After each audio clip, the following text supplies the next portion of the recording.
Mic check. 1, 2, 1, 2, 3. I think we're all live and good. I think.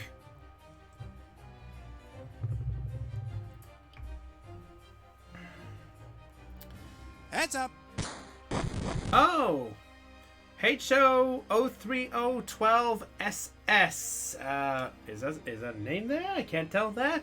Thanks for following. Hope you enjoyed the show. If I said it wrong, I apologize. If it's a certain way, I just go by that. I'm a little sketchy whenever I see numbers. I see numbers in username, I get worried. Just because I feel like I'm about to say a word. Anyway, what is up, guys? This is Brownie of the Joy Charge Gamers, charging you joy with tonight's episode of the Great Ace Attorney Chronicles, Resolve. Now, let's get on with this. I am Brownie of the Joy Charge Gamers. How do you all do? Tonight it was going to be Cotlol, but Cot is currently a little under the weather, so basically a free slot. So let's keep going. After all, we got a case to do. Because last time we found out that Gregson, our old detective friend, is our victim. And now it's time to see if we can save Van Sykes while we fight Kazuma as the prosecutor. This is going one direction and I'm scared on how it'll go. Alright, that should do it there. Alright, let's get this over with and have some fun, shall we? As I am full of food, and let's get going. Alright, so I believe it's Van Sykes on the dock, if I remember when we last caught. Yes, it was. Barak Van Sykes, Old Bailey prosecutor. I presume, Lord Van Sykes, that you heard Prosecutor Asogi's opening precis. I did. It was alleged that you were found at the crime scene, and that you were arrested by the arriving police officer. Can you confirm this? Yes, my lord. Then I'm sure the court would like to hear you explain some things away. Yeah, we are avenging Gregson. Why were you down in the room on Fresno Street at the time in question? And what exactly took place? I intend to explain away nothing. I will simply tell the truth. I must say, Lord Van Sykes, never imagined this day would come. To be honest, though, that's about the same for every single prosecutor when they end up in the dock. In fact, that's how Phoenix Wright was. It was like, I never thought I'd see the day when you'd be in the dock. Or rather, I didn't want to imagine it would come, but since you became known as the Reaper, a part of me has been dreading it. Well, suppose we have no choice. Formal testimony, here we go! Right off the bat, let's do this! Oh, not now.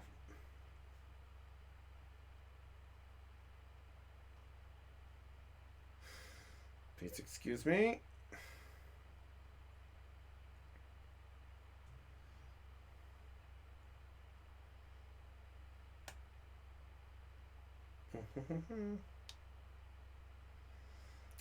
Might as well get my thing back up so we're ready to go. Alright, here we go. Got my thing back up, ready to go. Alright. I was investigating Gregson, and my inquiries had led me to that address.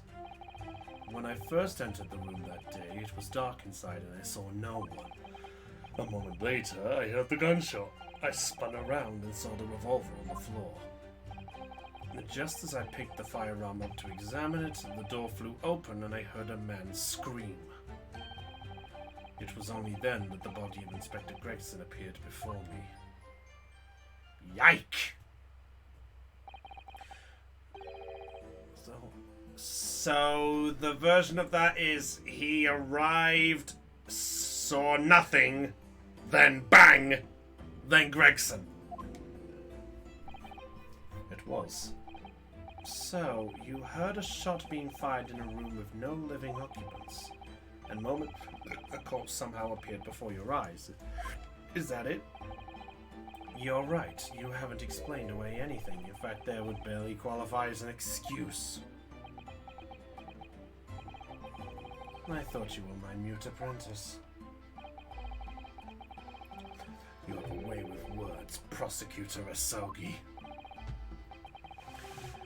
This is still weird. It isn't the word, it's laughable. What's got into Kazuma? He's not behaving like himself at all. He's playing prosecutor. It's his job. He has to do it. Alright. First weapon against Kazuma. Fingers crossed. Oh, this is weird. Let's see, remind us what we got here. So we got our diagram. Autopsy report. And I remember we checked everything. Alright, let's do this!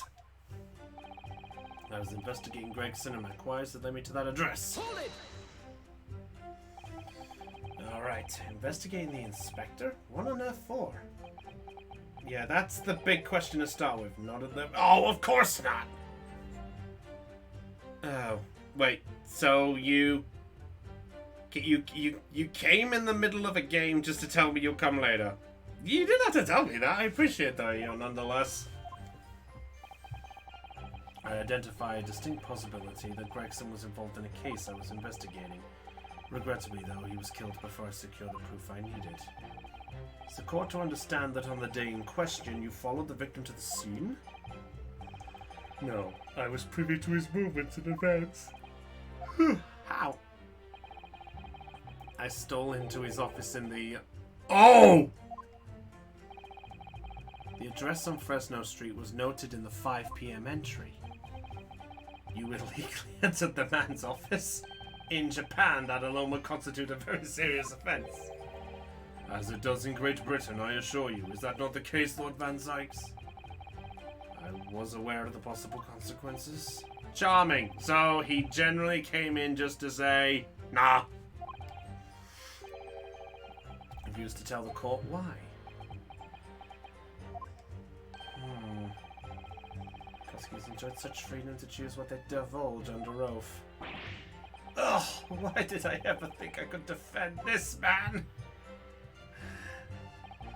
When I first entered the room that day, it was dark inside and I saw no one. Hold it! Had you ever been to the address before? Never. Only learned of the place as a result of my investigations. Interesting. No light inside when I entered, so it was all but impossible to make out anything. But at 5 p.m. the sun would have only just gone down. It would still have been reasonable light outside. The room is a window, but it was boarded shut. Very little light found its way into the room from outside, so it was extremely murky inside. Ugh! Yeah, I got a bad feeling about it too, Aeon. Also, you seem to be the only one here. Hello, buddy. How you doing? Thank you for coming. As Dell will be going out to enjoy a birthday event with a classmate today, so lovely. No artificial light in the room, you say? You're quite sure? I'm quite sure that part of the room where the body was found was very dark. I have a feeling there was a small oil lamp burning on the desk, though I couldn't say for certain. Okay. Yep, there was one. Right there. Okay, so there was an oil lamp.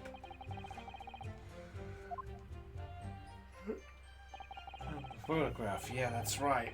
When I entered the room, I closed the door behind me and I started towards the desk to investigate. And what did you find? Nothing. I never actually reached the desk. A moment later, I heard the gunshot. I spun around and saw the revolver on the floor. Hold it! Okay, so who fired the gun? I have no idea. I didn't see anybody else in the room. But you say it was very dark in there? Yes, that's right. All I can tell you is I didn't sense another presence. Somewhere outside the room? A possible? No, that's out of the question. Ah! Oh. Without doubt, the sound emanated from inside the room. I could smell the gunpowder. Yike! This is going from bad to worse! You say that's the point at which you notice the revolver on the floor? Correct. And I foolishly picked it up. That was carelessness of my part. Presumably then the gunshot you heard came from the firearm you had somewhat hastily took in your hands. In point of fact, my lord, I believe it did not. Oh? The barrel of the revolver I picked up was cold, and there was no smell of spent powder. Interesting. Where on earth is the gun that was fired? Well, that's the £1,000,000 question. Whilst I would like to oblige you with an answer, I'm afraid I can't. I, too, would dearly like to know that. Well, that's a hope. Fair enough. Picked the firearm up to examine it. The door flew open. I heard a man scream. Hold it! Who is the man? Who is the man? That's right. One of the street merchants working on Fresno Street. Who are these merchants? A number of them had set their stalls directly beneath the boarded window at the crime scene. A match seller, a newsmonger, and a peddler. They've all given statements saying they heard the gunshot. Fuck! No thought of danger, they ran inside to see what had happened. Yeah, Gina told us about that yesterday, didn't she? Fuck! Burst through the door with some force, it would seem. So the door was locked or stuck? They did, and almost gave me a heart attack in the process. But you're supposed to be the Reaper. When does the... I could just imagine Van Sykes just going... Van Sykes just going... Actually, no, that'd be bad. First man to come in immediately noticed the revolver in my hand and fled. A policeman patrolling on Fresno Street heard the commotion and was able to arrest the accused shortly after the incident occurred. Fuck! So that confirms that the man's scream drew my attention in that direction. It was only then that the body of Inspector Gregson appeared. Okay, this bit's awkward. What do you mean by that? In what way did it appear? I honestly can't explain it, but it's the truth. As far as I was concerned, the body hadn't been there until that point, and then suddenly there it was. Yike. It just appeared out of nowhere. Poof!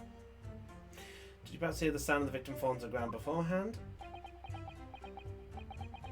At that moment, what I heard was the sound of the door flying open and the scream of the man. Ah! Okay, confirming. Unflamed, I examined the body. I was stunned to find that it was Gregson. Most curious circumstances indeed. How the inspector was killed or how his body seemed to appear out of nowhere, I have no idea. Objection. Oh! There it is! Bloody hell, Cosima! That the accused, Barak Van Sykes... Oh god! Whoa! What the music?!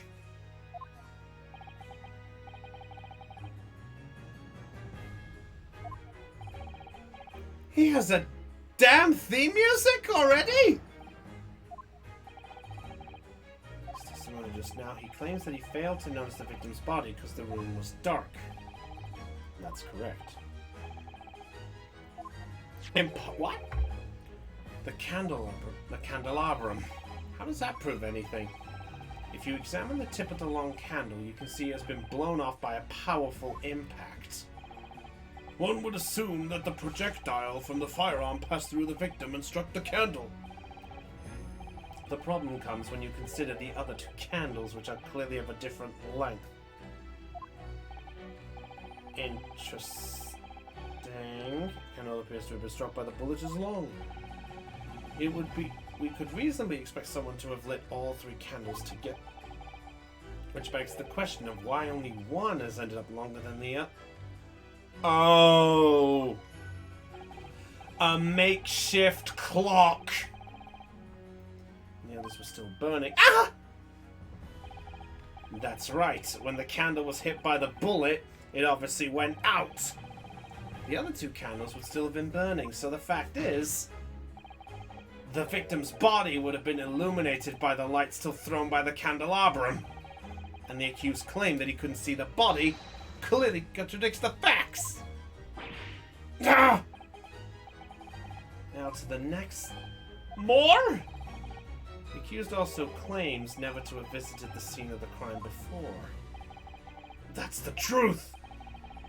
In that almost empty room, the police discovered something very unusual. A board covered from top to bottom and police documents and newspaper cuttings. Haircut. Yeah, you're right. Yeah, he's stealing our shtick.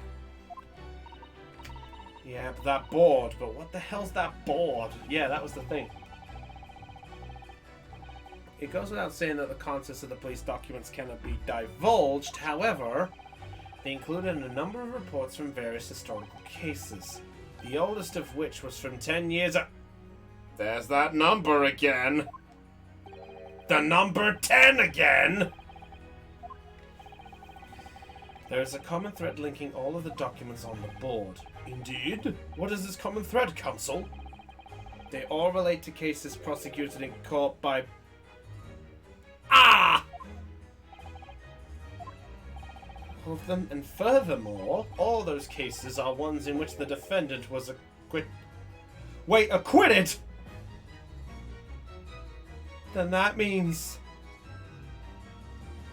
That's our author. That's Gina. Oh boy. And also Hairbrain. Oh Lord!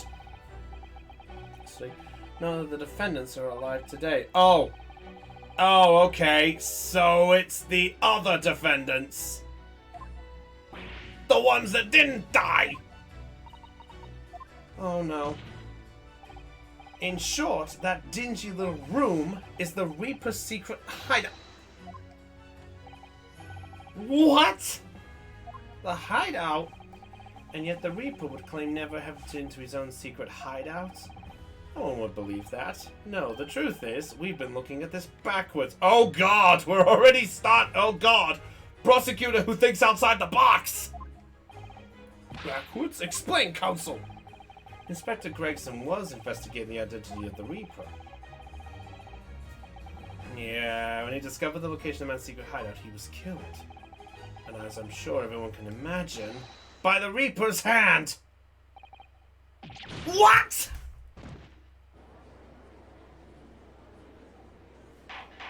Okay. Interesting. You know the court. Barak Van Sykes is an outstanding prosecutor who has rendered great service to his country. However, it is with deep regret that I must concur with that. Fuck! Testimony exhibits a number of staff. Fuck.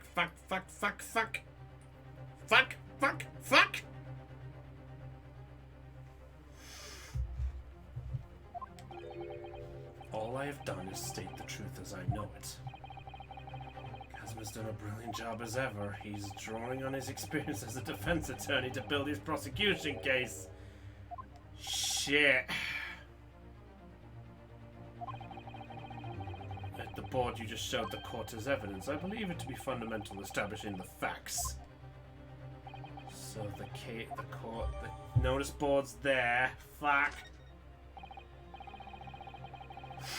New witnesses to the stand. Not yet, you don't. Board. Hello! Booyah! You think I didn't see this coming? I was expecting the dumb thing, just not here! I'll take it. It's a smudge of some kind. In fact, it looks just like a handprint. And the color, that's blood! A bloody handprint! Interesting. And all this is just there. We might as well double check this. He is on there. This paper from 10 years ago is browning with age. Look. Out of interest, the most recent thing appears to be this new paper cutting here. Oh, it's the same Redhead League advertiser that Mr. Sholmes had picked out. And do you remember? There was a red hair piece at the scene too. Was Inspector Gregson an exponent of the Redhead League then? Interesting. Okay, witnesses who saw events unfold the day in question. Yeah, previous testimony, so this has to be the 3. Alright, what have we got?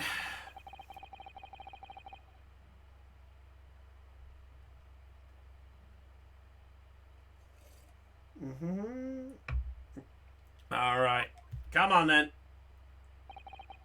Certainly, my lord. What have we got? Sweet girl. Too big. Wait a minute! Look who came back! Names? We don't use names. Far too fancy for the likes of us. We're just free and easy. Sell what we like, live where we want to live. I give them all a vacant stare as they walk down Fresno and spin a few words into a verse for them. Would I be right in assuming that all 3 of you make your living by selling wares on the street? Everyone calls me gossip. I sell jaunty little tidbits to passers-by, you know. Oh, okay. The news. Jaunty little tidbits. Got an absolute smash for you, sir. Right up your giddle it is. 6pence is the price and not a penny less. Charming. Wait, you're actually trying to sell it to me now? Oh, come on, sir. Don't tell me you're not interested. Try the man. Oh, god damn it. They're all... God damn it. They're all influenced. All right. 6pence it is. You won't regret it, sir. Now, got your listening ears on? Just between us, a young couple on Sloyd Street just had twins. Really? You fucker. He's a scammer. That is a scammer. He's looking for any news he can pass on. Is that it? No, that's not it. It's gossip, isn't it? It wants to spread, but that bit's up to you and your mouth, of course. I've got more, you know. Want another juicy one? It's a piece it is, if you're curious. I am curious, yes, about what's going on under that fat bottom lip of yours. Namely, the unusual bruise. Oh shit! He's right. Look at that! Look at that neck! Look at that neck! Next witness then. What name do you go by and what do you sell? Me? I'm Venus. That's what everyone calls me. Funny, innit? I sell these lovely little fireworks to all the local school kids. Firecrackers. Please tell me that's not the gunshot. Is it gonna be a pair of... Is it gonna be firecrackers that are the fucking response to this? Oh, a light on the butt.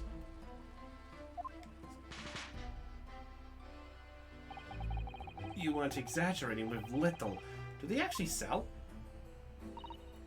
Oh yeah, the second years can't get enough of my Venus firecrackers. Especially when I tell them that if they get 100, they could blow up the school. Not the most savory of ideas, young lady. What do you say then, eh? Want a pot with 6pence for a pop? Wait, what? You want me to buy one? Tell you what, I'll let you in on a little secret. 100 of them, you could blow up the whole court. Try though. You are all nuts! You are all nuts!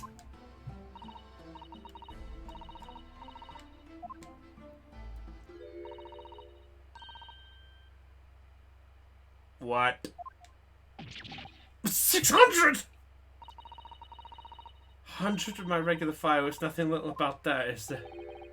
And there'd be nothing little about the punishment if I blew up the Old Bailey either. Okay, we got firecrackers. Why do I have a bad feeling about this? Okay. Oh, something here. What's this? Hold on, you're staring at the end of the string. This is one of those... I was wondering what 600 pence worth of fireworks would sound like.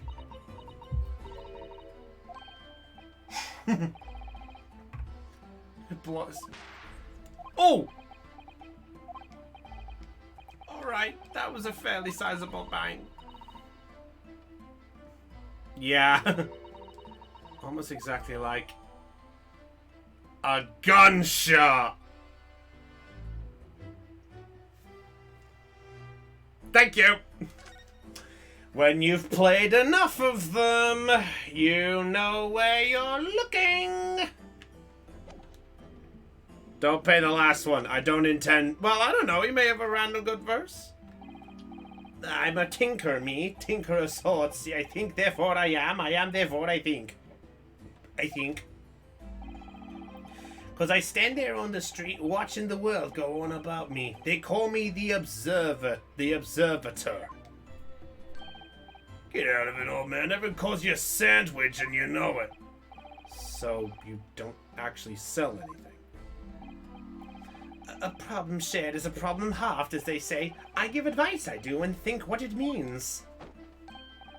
Wait, what's that? Wait, hot. Wait, what's that say? Hot. I actually said it. Hot. Actual pity. No more purchases today, please.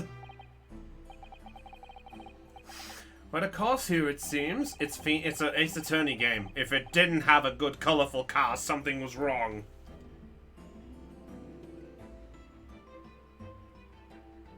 Right. Okay, fair enough. And thus they heard the gunshot, I suppose. Only that, but they very bravely ran inside. I mean, that's fair. I mean, most people, when you hear a gunshot, you normally would run. Will I be bigger than Thor? Just between us. Venus de Milo, what am I to do? What a terrible thing I saw. What I think is evil, what we see is light and shadow playing with our eyes is any bit real. Oh dear. Alright, who's gonna be the goof? Alright, predictions. Who do we think the goof is? Is it Gossip, Venus, or Sandwich? Let's have a look at our info. Well, there they are.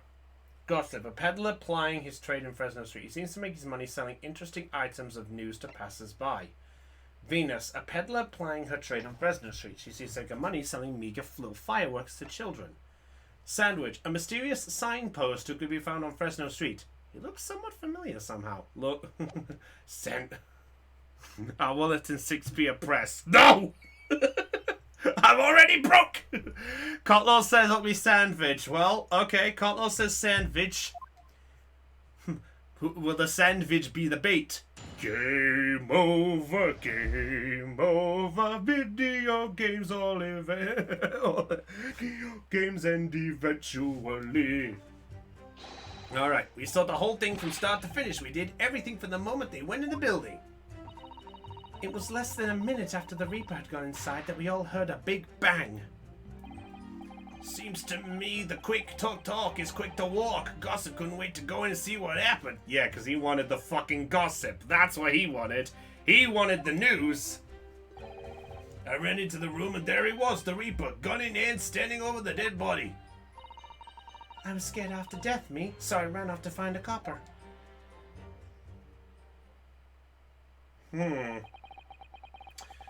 Witnesses were there the whole day and saw everything. Who did they see going inside the building? Only the victim, Inspector Gregson, and the accused, Baruch Van Syke. So only the two of them? Seen pictures of that Reaper in the paper. I know what he looks like. And just between us, folk love stories like this. I've made myself a tidy sum already. But wait, the room was just one of several flats in the building. Someone from another flat could have done it. All those flats in Fresno Street are unoccupied. How convenient! Of course they are. They're small, damn, dirty, and expensive to boot. The room in which the inspector was found is the only property in the building that's currently leased. It's learned the owner's name, don't we? It's Hugh Boone. The testimony the court has just heard would appear to leave little room for doubt. It's becoming increasingly difficult to see how anyone other than the defendant could have committed the crime. There we go. That's our statement. There's the statement. Aeon says Venus. Kotlol says sandwich. Let's see if we can find an answer. In a close call like this without a jury, the judge is the only person whose opinion matters. I have to break down this testimony. Somehow. Okay. Can we quell the gossip? Alright. We saw the whole thing from start to finish. We did everything from the moment they went in the building. Hold it! When you say they, who do you mean exactly?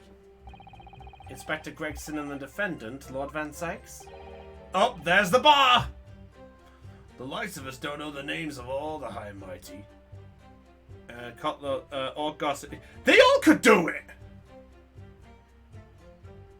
Just checking. I'll tell you one thing. It was the old Reaper that went in last, that's for sure and certain. Just behind Inspector Gregson. Did they arrive at the same time as each other? No, not at all. The first fella must have gone inside a good 15 minutes before we heard the gunshot. The victim arrived 15 minutes before? Are you sure about that? Am I sure? Am I sure? Does it seem likely that I've forgotten a fella with bright red hair like that? What? His hair really... Red? They all say red hair? The wig. The wig. The fucking wig. The wig comes out of that. A big trunk as well. But Inspector Gregson's hair isn't red. Not by any stretch of imagination. No, I'm pretty sure it's not. Yeah, sure of that! Seems likely the person you saw wasn't in fact Inspector Gregson at all, but some other third party. No, I hate to break it to you, but the witnesses are... What? They're what? Look at this photograph of the victim taken at the scene. I was wondering when that would come up! He's wearing red hair. Well, that's confirmed. Saw one on the floor. Investigate the scene. Well, so then why on earth would he have been wearing something like that? The obvious thing would probably be the rent. Does seem to suit the man, one might say. The photograph will be submitted as evidence. Please, counsel. His body appears to be tightly curled up in the red hairpiece on his head. What became of the trunk the red hair victim was supposedly carrying? Let's have a look at our photo. Oof.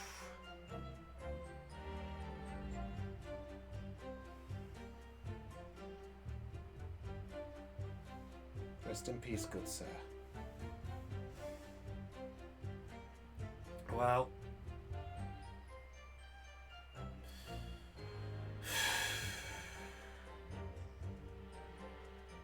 That's horrible, though.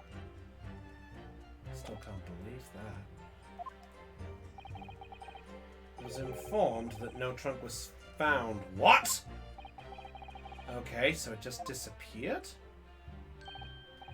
What, do you expect us to be watching the building every second, do you? We definitely saw him in the dark going in, though. No question about that. So, confirmed that they went in there. A minute after the Reaper got inside, we all heard the bang. Hold it! Okay. Which presumably you mean the gunshot. I sell these little things, don't I? How would I know what a gunshot sounds like? You just thought it probably sounds a bit... like that! And you say that you heard the noise almost as soon as you saw the defendant into the building. straight away. Bang! It went just like that. So just as they went in... Where's the Reaper? And isn't that what the French call a fait accompli?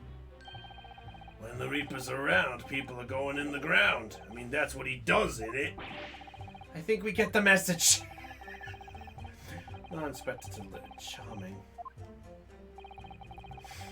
No clearer motive for the crime. Certainly an eminently credible motive. Great! At that point, you ran inside, is that correct? Seems to me that quick to talk is quick to walk. Gossip couldn't wait to go inside. What happened? So Gossip went in. So Gossip was the one who decided, and we know why. Go to? Well, me, I'm a bit hampered. See, all the signs are that I can't move very well. You were away behind, presumably, with that sandwich board around your neck and that big sign in your hand. What a great burn you bear. Pardon me for asking, Mr. Sandwich, but is it possible you and I have met before? I'm not anybody, me. Oh! I signed, therefore I am. Yeah. So you once employed as an omnibus driver just under a year ago, then? Oh! Oh, that's a Twitzer! I'd be mistaken, but I believe his trembling has intensified, Mr. Naruhoda. Yes, I agree. He's clearly been through a lot. Oops. Turn down King Angry Street and the Black Widow's arms is just there. Oh dear. You've made him hide behind his sign. Life is full of surprises. I ran into the room and there he was, the Reaper, gun in hand, standing over the body. I don't know about that. Arrive on the scene, is that right? There I was, kicked the door open like a professional. I didn't yelled out, "What's going off here?" Claims he heard a man scream, though. Yeah. What, dark inside the room? Not dark at all. The candles burning on the wall. Really? And there was a fella collapsed on the floor. Just between us. It's the first thing I noticed when I got inside. Ah, I see. Even though Lord Van Zyx claims not to have seen any such lights on the wall. So you noticed was someone standing right beside the body. The accused Barak Van Zyx? That's right! Pale-faced Reaper himself! I was a little shocked, I won't deny it, but I'm no lily-liver coward. Stood my ground and... Hello? Stood the ground and gave the Reaper a cold hard stare myself. Hang on! Excuse me! Sandwich gave it away! There's really nothing to me. Empty in the head I am, just two slices with no middle. So I don't know what you could want with me. I think that maybe you just remembered something. Having heard Mr. Gossip's last statement, I mean. What I think is we're all not... Oh, wow, we really broke him. That's enough of you sandwich. Keep it Oh! When he saw the Reaper, he fell clean over on his backside. That's it. Oh, you rotten beggar! I told you to keep that secret. Aha! There's a minute. He screamed. He did screamed and scrambled off on all fours. That's all I wanted to say. So he lied. The floor was dead slippery. That's why. Planted my hand in a filthy pool of blood. Blood! The board!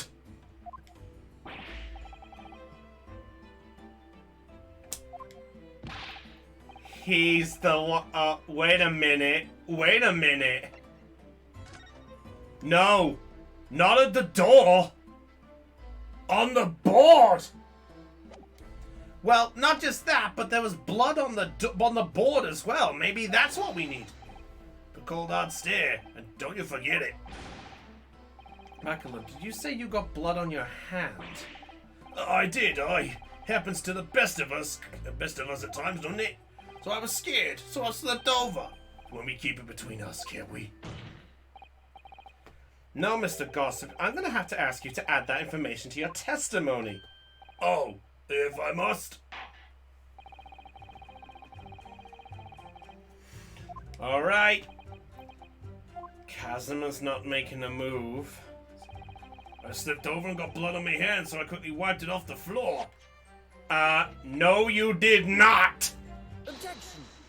Booyah! Told you that would come into play! I told you!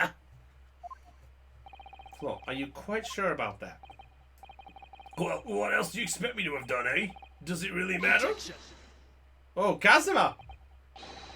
Found no such handprint on the floor during the investigations. A defense is set. Thank you! If you listen, you'll find out, Prosecutor Asogi. Certainly, there was no bloody handprint found on the floor. What are you trying to say? There was a handprint in blood left very clearly at the scene. On the back of this notice board.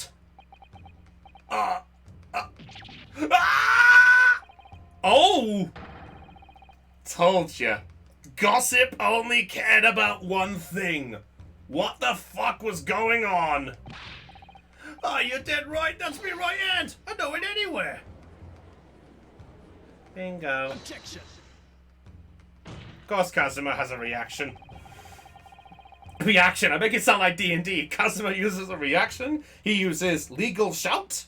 He shouts objection and he screws everything up. Any handprints on the back of the board are irrelevant. Objection! No. Not if the board itself had fallen over onto the floor. Oh! Let's look at the floor plan of the room. The notice board was in the opposite corner of the room to the victim and upright. Yes, so the thing fell! The thing fell! A considerable distance from the body. I think legendary action objection will silence all opponents for one turn. They can still move, they just can't act. Unless they can shout, unless they have the legendary action to rebuke. Came across the body, so I was basically right next to the corpse, not on the other side. In other words, the defense's assertion is... Yes, it is. Oh! Very definite contradiction here, for which there must be a reason. I take it you formulated a proper hypothesis, Counsel? Yeah, you could say it's a harebrained scheme. Okay. What have we got? So, discrepancy between the witness account and location of the handprint is explained by another handprint, the board moving, or false testimony. It's gotta be the board. Because there's not really another testimony that could do it, I don't think. And there wasn't another handprint anywhere. It was found.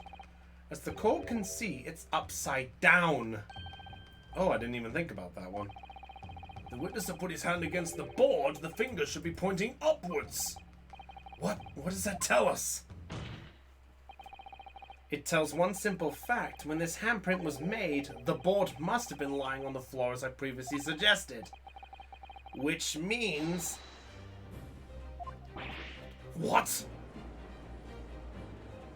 Objection! I love Kazuma's desk slam. I couldn't do that the whole time. Ow, because it fucking hurt just doing that. Shooting. And tell the court who. I don't know that yet, but the point is, when you consider all the testimony we've had so far, we can now be very clear on one point, and that would be the position of the notice board at the time of the incident, my lord. So, counsel, I must ask you to clarify your assertion for the court. At the time of the incident, where do you maintain the notice board was situated?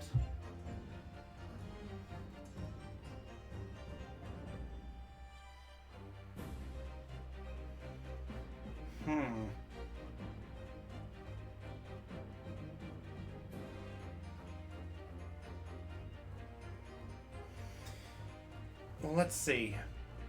So that would fall down. It couldn't be there.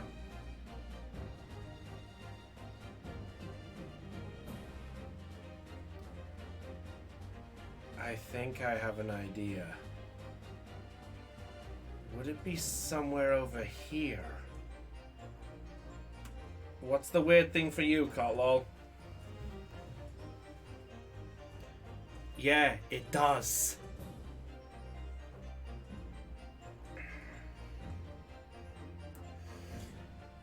Yeah, you're right. It would be... Yeah, because then if the board is over here, it would block off the light and the corpse!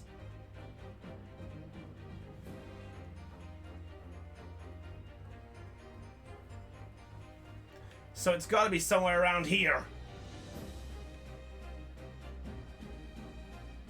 Well, if it would be upside down, it would be roughly... So it would be here. So it would be somewhere around here. Probably. Take that!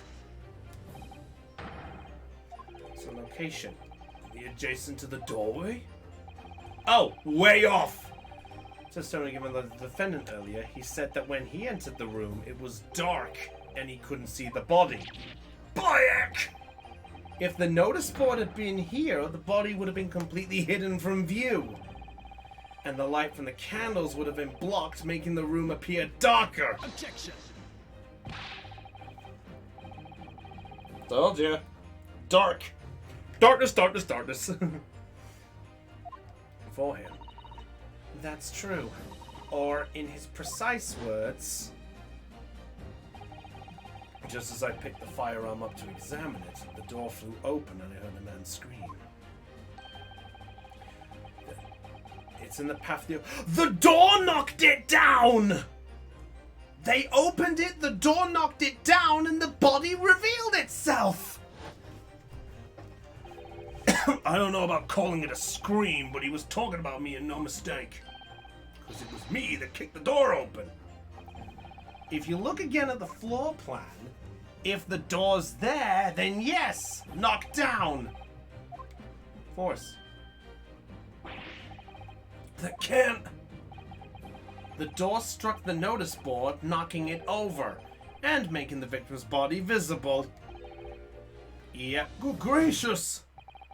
My client has told nothing but the truth. He has simply described what he saw. Oh! Oh, I like that reaction. I like that Kazuma reaction. Gah! My eye! I cannot see the truth. The night before now. After the incident, somebody must have righted the board and moved it. Because the police can attest that's where it was. Proceed the room. Possible. For yourself. What? Me? I don't... Oh. Venus's hand is up. We're there at the scene before anybody else. Goes without saying that you must know something about the position of the blackboard. Got him. Light bulb. Explain exactly what you did upon arriving at the scene of the crime.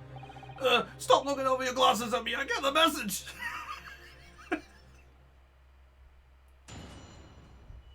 What the are these three in on it somehow? No, they haven't, but hopefully we know something. Well, they're going to tell us why. I don't know anything about that notice board. I just wiped my hand on it, that's all. Well, don't look at me. I haven't got a clue about it. I was doing business with some second years at the time. I don't know anything about anything. I'm just a bystander, me. Just a sign at the crossroads of life. It was that Reaper, I bet. He's got a face that screams bored.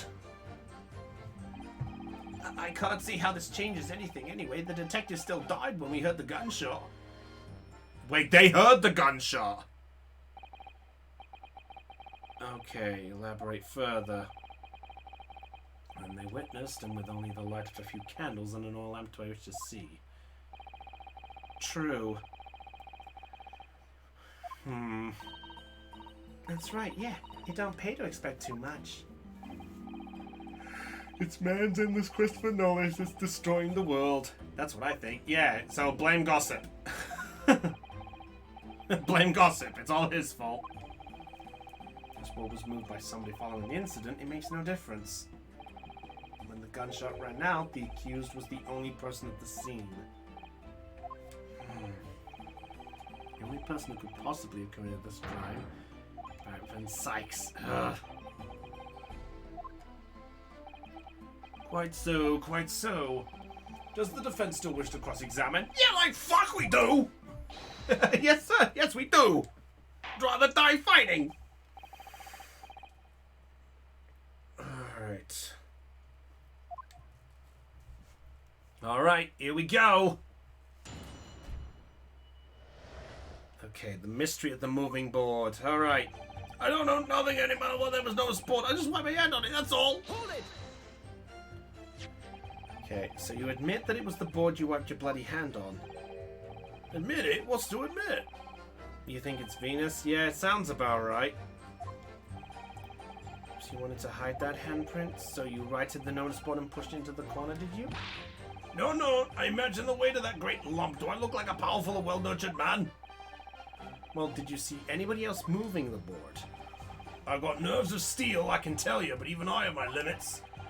There was a body on the floor in front of me, and the Grim Reaper himself standing over it. There was precious little light inside. My bottom lip was all a quiver. In other words, this witness is unable to give definite testimony. Fuck! Okay, so not that one. Okay, not that one. And don't look at me. I haven't a clue about it. I was doing business with some second years. Hold it! Say you were doing business with them. You mean you were selling them fireworks? Yeah, what else? There's the Priory School just round the corner, see? Those cheeky little so-and-sos have got a plan to blow up their school to Kingdom Come. Charming! Ah, what I wonder if it was a guy by the name of Fawkes.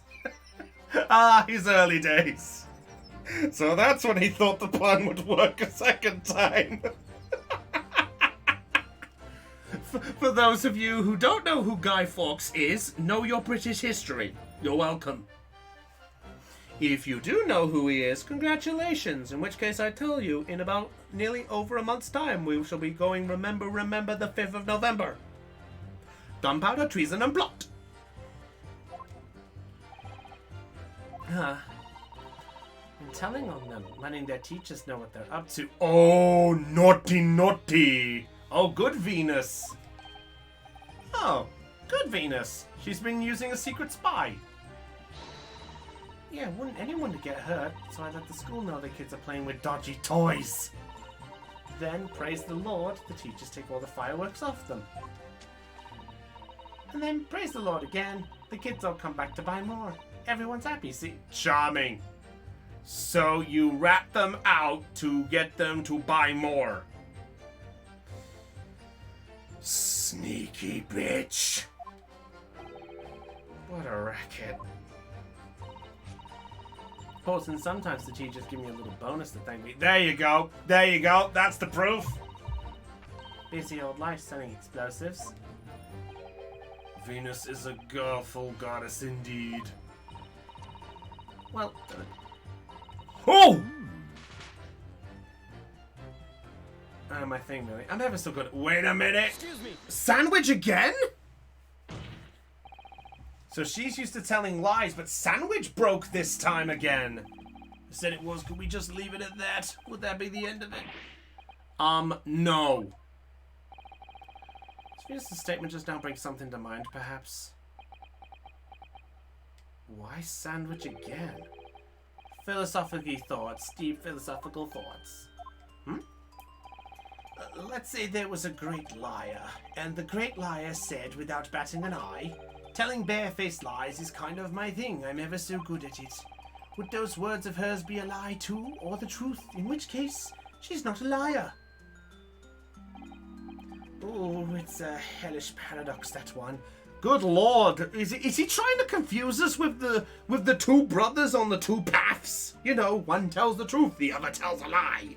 I could never understand that damn riddle. That's why when the Yu-Gi-Oh! I'll admit, I first heard that riddle because of Yu-Gi-Oh! With the Paradox Brothers, I'll admit. I still couldn't understand the fucking thing! I'm not entirely sure, to be honest. But it seems to me you're suggesting Miss Venus has been lying, are you? He's looking.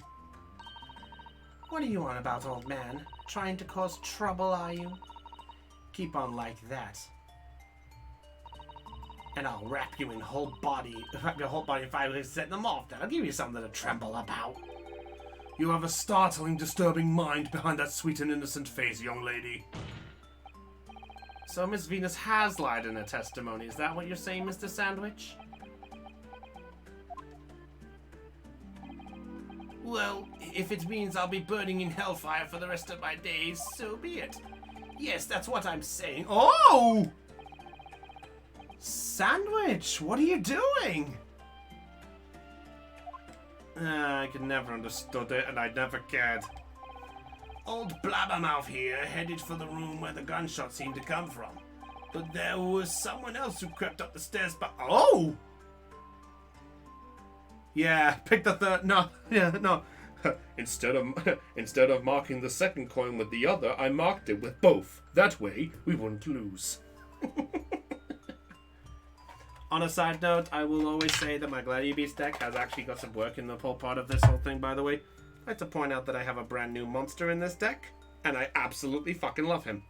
Don't care if it cost me a bit extra to get it, but what can I say? He's a fucking beast. Say hi to Alpha, the master of beasts. Long story short, what he does? Special summon him when your opponent's got more attack points on their side of the field than you do. Once per turn, return beasts or beast warriors or winged beasts on your side of the field back where they go. Send the same cards on your opponent's side of the field back to their hand. In short, it's a compulsory evacuation device with a 3,000 attack power monster once per turn. It's right, that rotten liar over there.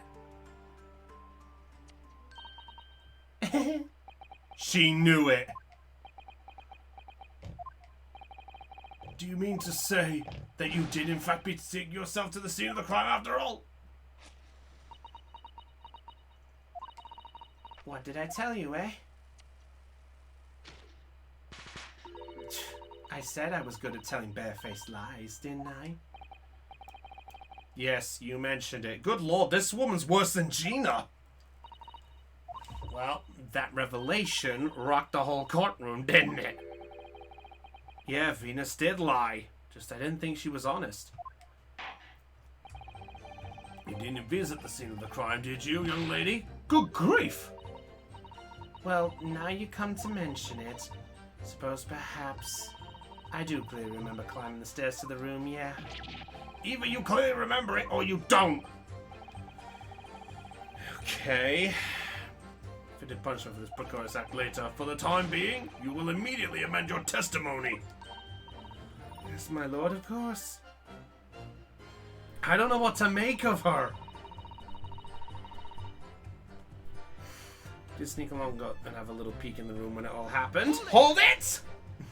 Might as well get our info. Habit of lying, do you, Miss Venus? Well, I suppose so. I don't really know, to be fair. Oh, I'm really hoping it. I take everything I say with a big pinch of salt. Alright, but you did in fact go to the room where the victim was killed on the day in question, didn't you? Oh please, as if I would. I can't think of anything more terrifying. The truth, please. Well, alright, just a bit then. I mean, a girl my age is curious about stuff, you know. Did you touch anything at the scene? Oh, please, as if I would. I mean, there was a dead body on the floor. The truth, please. Good Kazuma. Well, alright, just a bit. Sal, typical. Looking for any bit of pocket money she could find. We give the place a once-over, but it was nothing to write home about. That's disturbing the crime scene. You didn't move the notice board by any chance, did you? Oh, please, as if I would touch anything like that. Just a few bits of loose change is all I had. The truth, please. Alright then. I thought there might be something worth having underneath it. So I blasted the flipping thing. Flipped the blasted thing. She touched the notice board!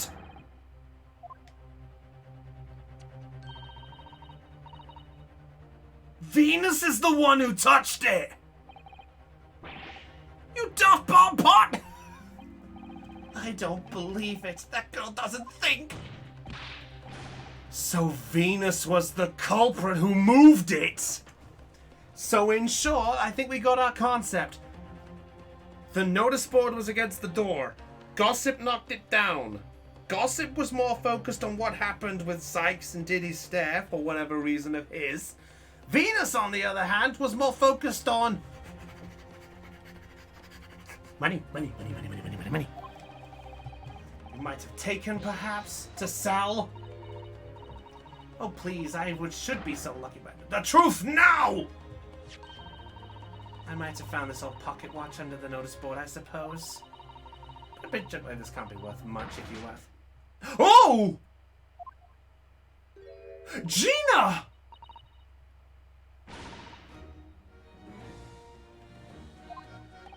Gina! Young lady, may I wonder where you are? That watch there. That was a present to Inspector Gregson from the yard.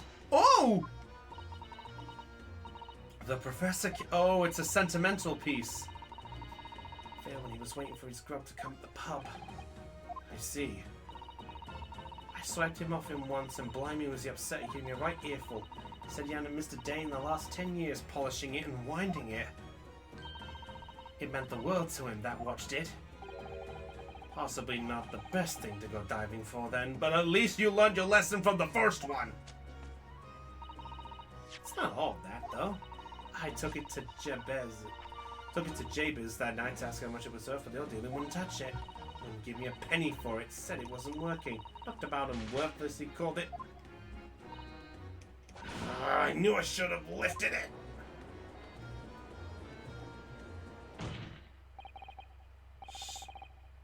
Yep, 10 again. Oh, please. Just so long as you promise to give it back. No. Swipe it for me if you try to get your grubby mitts on it again. That's enough! Hand the watch to the bailiff forthwith! Now, children. Watch your manners. Oh, Lord! Oh, cracked!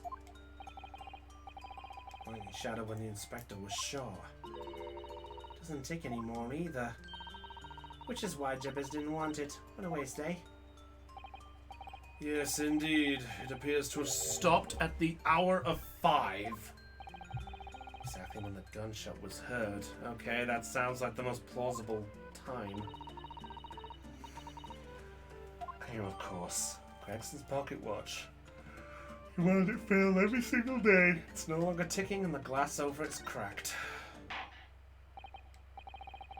Here that the mystery of the moving notice board's been solved, so it was Venus. Okay, let's have a look at our little... Let's have a look. Glass over the face here is badly cracked. Look, what a shame when the inspector clearly looked after carefully. Mr. Sholmes could repair it, don't you? I would think so. He's very adept at things like this. A useful man to have around, in fact. He's a great detective, not an odd job man. I don't know, I would have liked if he did it. Okay, nothing around. Oh! Tiny little stub sticking up from the small heel, look. Must have been a little knob or something on that for setting the time. Yeah, that sounds about right. Wait, have you got fireworks going on outside your home, man? Yeah. Broke when the incident occurred, didn't it? Of course. Which could mean that there's a small part of the watch still at the scene, maybe. Oh, is that a bottom bit? Hello? That must be where they set the time. Oh yes, that's probably for the winder used to wind up the mechanism. Looks a little unusual, don't you think? Yes, you need just the right key to wind it, I imagine. What if something a bit like a key that's around the right size for the... wonderful if we had the key. Let's check the key. The policeman model! Good call, Aeon!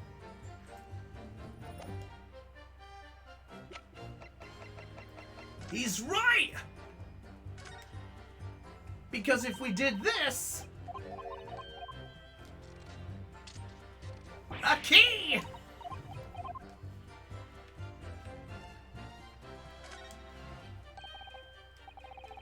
There we go! Good call, Aeon! I was wondering if we saw one there. Brilliant, Aeon! Brilliant!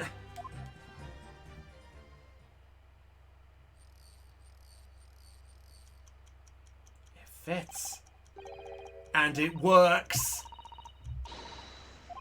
So it has obviously just not been wound up, that's all. Well, if the watch isn't actually broken after all, profound implications.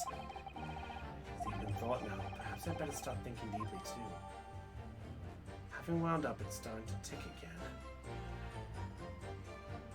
Curious to see if it goes by the minute. I wonder if it will actually go. I think the second hand should be coming up any minute now.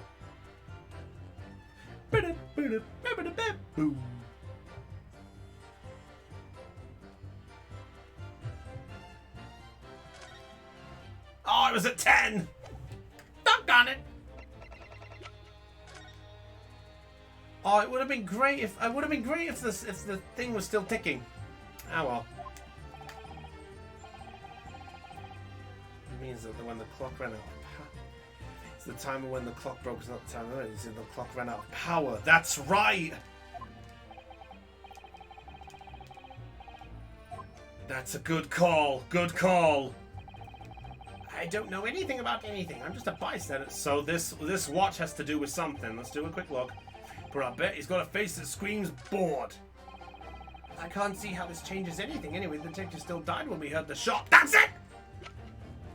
Objection! That's the one!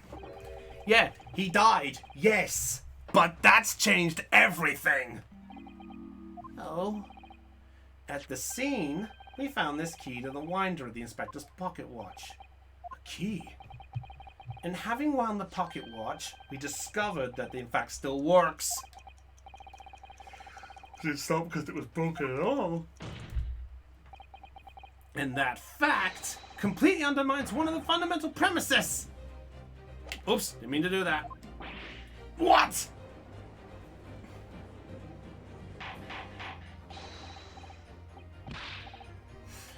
Counsel, the watch has stopped at almost exactly 5 o'clock. Yeah, which is just when we heard that gunshot. It is exactly the hour. The time that was showing on the watch tells us nothing other than when it wound down. It's merely a coincidence that it happened to be at 5 o'clock. Interesting. That's true. The 3 witnesses all heard the gunshot at 5 o'clock. So that's obvious when the crime was committed. I think it's going to come back to the firecracker. Why not? Recall what Inspector Lestrade said only moments ago. He used to wind it up every evening without fail when he was waiting for his grub to come to the pub. And Mr. Dane the last 10 years polishing it and winding it. It meant the world to him, that watch did. Yeah, why would he not watch if it was, you know, today in the evening? We can reasonably assume, therefore, that he wound the timepiece on the evening before he died as well. Sounds like it, Aeon. If that's the case, you wouldn't expect the watch to have completely wound down by 5 o'clock the following day. Oh, I... How do you explain it then? In summary, the evening before the day of the incident when the gunshot rang out in that room, the inspector was already unable to wind his watch. You can't mean... Stop a man winding his watch if he's been in the habit every single day for 10 years? The obvious answer is already dead! Oh, it said hot actual hero. Objection! we might have a good shot. Mr. Sir, you claim he was already dead the night before? Do you really think that Scotland Yard's coroner would have overlooked something like that?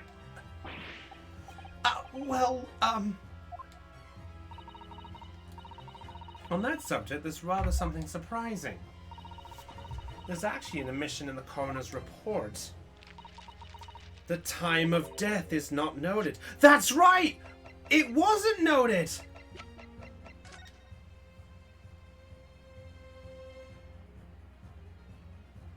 Knew it! I knew there was a reason why it wasn't there! Hey, I noticed it! Why is there no time? I noticed it! That's right! Wait a minute! You forgetting that my legs went from under me when I kicked the door? What do you mean? Like I said, I planted me hand in a dirty great big puddle of blood. Yes. So the victim's blood hadn't dried, it was fresh. He catches on fast, doesn't he? Oh, thank you. Thank you. Could have explained a number of ways it could have been put there afterwards. Some fresh blood could have been poured over. Oh, there we go. Have I learned friendly the fresh blood's available in every street called learned? He called us learned? Well, it need necessarily been human blood, of course. We've been told previously that Scotland Yard has no way to identify blood as humans. It could have done, maybe. It's currently being researched at present. You are correct. It is beyond our abilities. So then, a chicken's blood could have been used, for example. It's certainly a possibility it wasn't the inspector's blood at all. Yeah, hot actual hero. God fucking damn it. Alright. Is it though? What? Given that the time of death on the victim has already been called into question, it isn't beyond the realms of possibilities witnesses heard wasn't a gunshot at all. Aha! Firecracker! Oh, please, what are you trying to say? Us lot know what we heard. It was a loud bang that came there in the room. Now you listen to me, a street seller's ears are his livelihood. Oh, I don't doubt your ears, sir, but all you can state with certainty is that you heard a noise. Eh? Explain yourself then, Consul.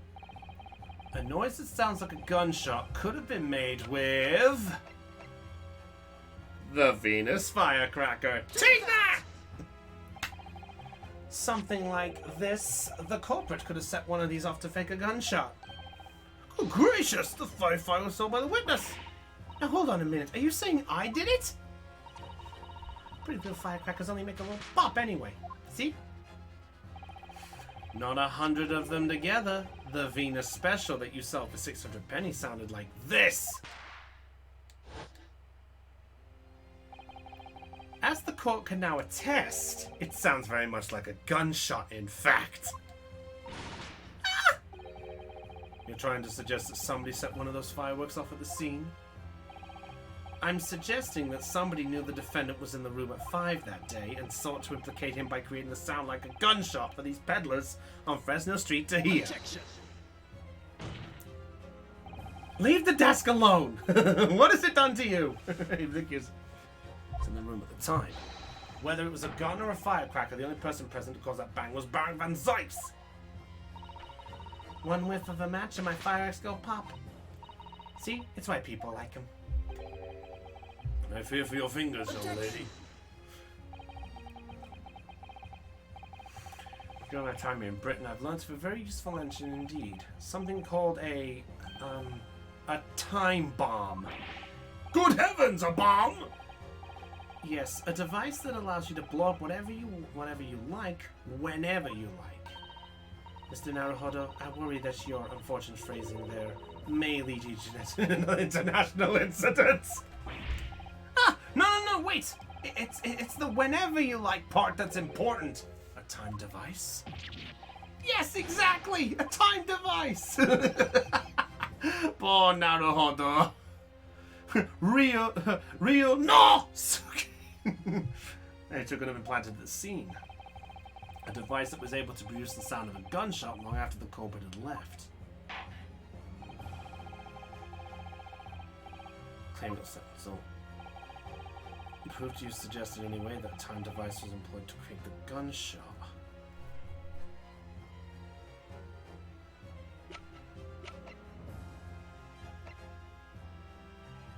The candles!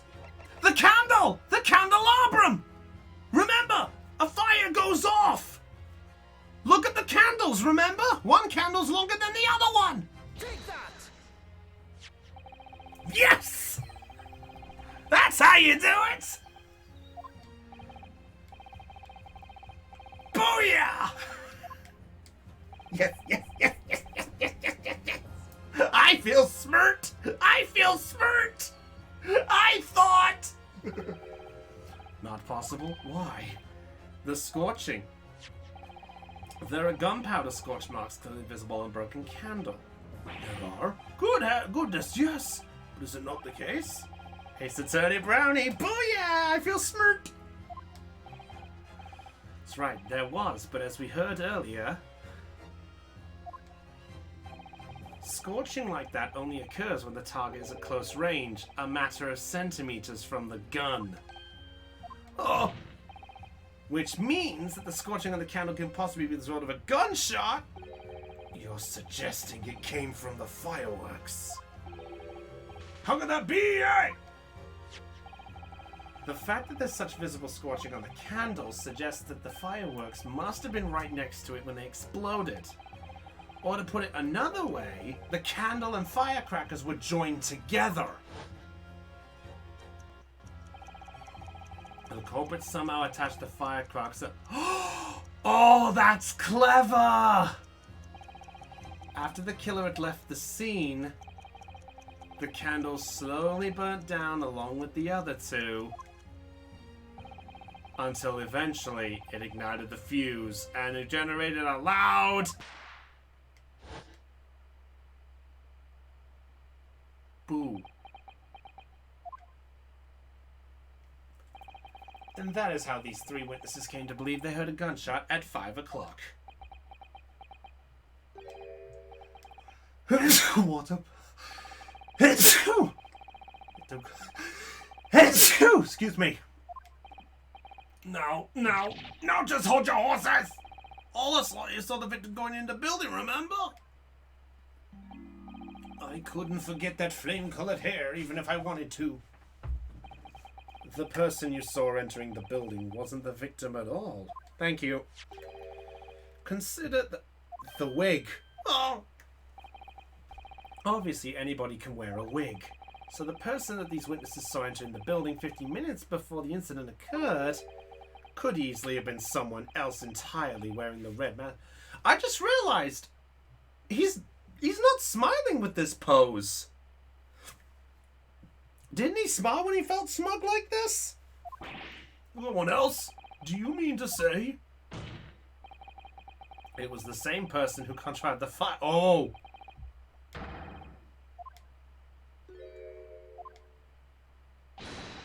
Huh? Kazuma? Oh, very impressive, Ryunosuke Naruhodo. Oh. Kazuma? I'm really quite amazed you've come this far.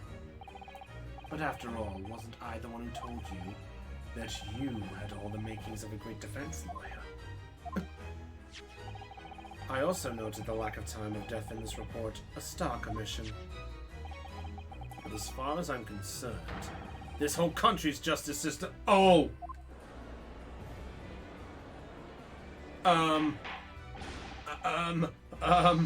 Sogi, Kazuma.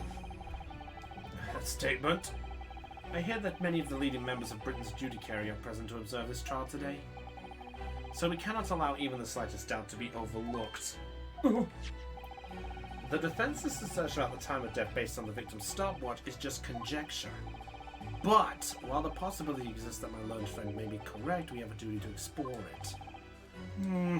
Well, certainly, I would agree with you. When he comes to mind is, of course, What was Inspector Gregson doing and where did he go on the day before the incident? Do you know? The inspector always carried out his investigative work alone. His movements were treated as confidential within Scotland Yard. Great, so nobody knew. Not even Gina? Assuming the evidence would represent itself, I'd say it's fairly apparent what case the man was pursuing. Wouldn't you, my learned friend?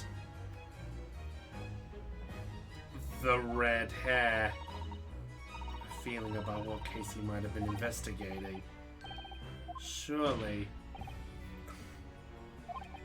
The red hair. It's gotta be the red hair or the professor. Counsel, present your argument to the court. What evidence is suggested of the case being investigated by an inspector on the day prior to the incident?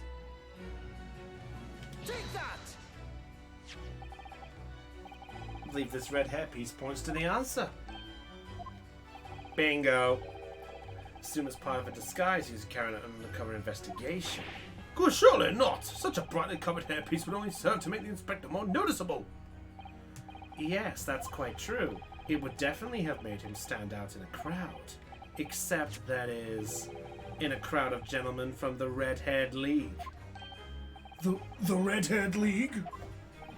So, you'd already worked it out. I don't know if this is all about. Is there such an extraordinary league of extraordinary league of gentlemen? Oh, brilliant! I love that. The Redhead League is currently under investigation for a grand deception. A deception of what nature, Counsel?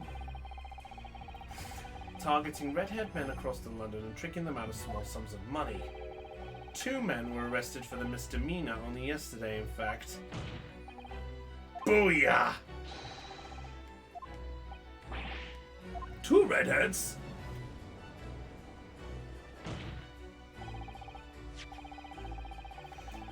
They infiltrated the Redhead League using this hairpiece, so it's very likely he had a direct contact with these criminals. And it's quite possible that such contact led to more serious events. Interesting.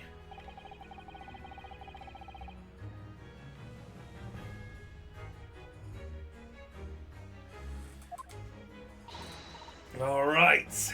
Well, it's another possible line of inquiry to us. One of them's Sholmes. Oh, fuck. Oh, yeah, Sholmes got scammed. With Sholmes on the stand, I really hope. This bridge is before me, Prosecutor Asugi. At once, my lord. Very good. We will have a 30-minute recess. Court is adjourned. You made it to the checkpoint. Yes. I feel so smart. SMRD. I mean SMARD. Eep.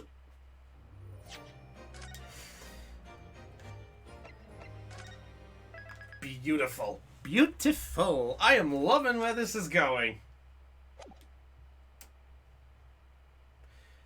Alright. 2nd of November, 12:33 p.m. The Old Bailey Defendant's Antechamber.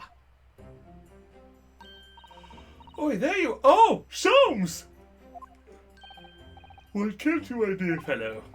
Well, Mr. Sholmes, Gina. Are you sure about what you said in there? That the boss, you know, actually died the day before? It's pretty hard to swallow. Yes, I was shocked by the revelation too. That means I'm smirked. As was I, possibly more shocked than both of you. It's not a competition, Mr. Sholmes. I was more shocked than all of you put together. This is the autopsy report in question, is it? Yes, it's strange that there's no time of death noted. I suppose there's a simple explanation, or perhaps it was a deliberate omission. Oh dear. If it was deliberate, it puts me in mind of the last case we worked on. Oh, god damn it, not again! Before Lord Van Sykes discovered the body, Inspector Gregson was investigating the Redhead League, so perhaps something happened with them. Come to think of it, you had trouble with those League men too. Yep, the 2 we arrested. Trick. No! Naturally, I wasn't taken in, as you put it. My sleuth-hound interest was merely piqued slightly by this rare scent of a weekly £4 income. And that scent masked the underlying scent of deception, I suppose. Two criminals and questions of the pair we saw being arrested. Yeah, the ones Gina got a hold of. That's right, Susan, it was me who took him in. Thanks to a tip-off by a good law-abiding citizen. Indeed, yours truly. So it's going to be that pair in the witness stand next, is it? Something doesn't quite make sense to me, though. The day before Inspector Gregson was found, you hadn't had trouble with the Redhead League yet, had you? Why would the inspector have been investigating them? But the likely explanation would be that Grace sleuth-hound interest was piqued by the rest set of it.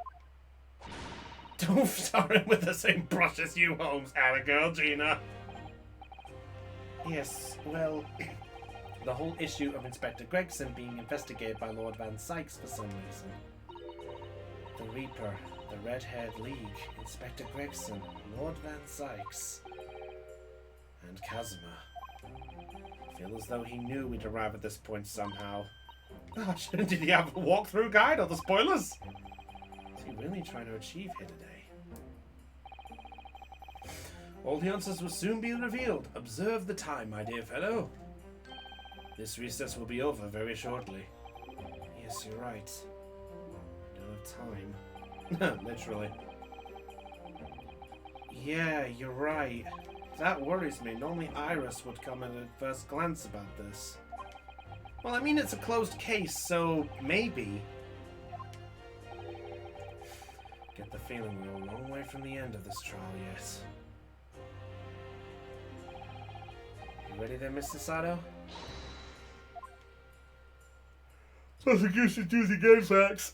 I could see that. Well, I mean, this game has been out for years at this point. We only just got the English version. Ah, there he is. Mr. the Queen, I hereby declare this court in session again. We resume the closed court hearing of Barak Van Sykes, here present, who stands accused of murder.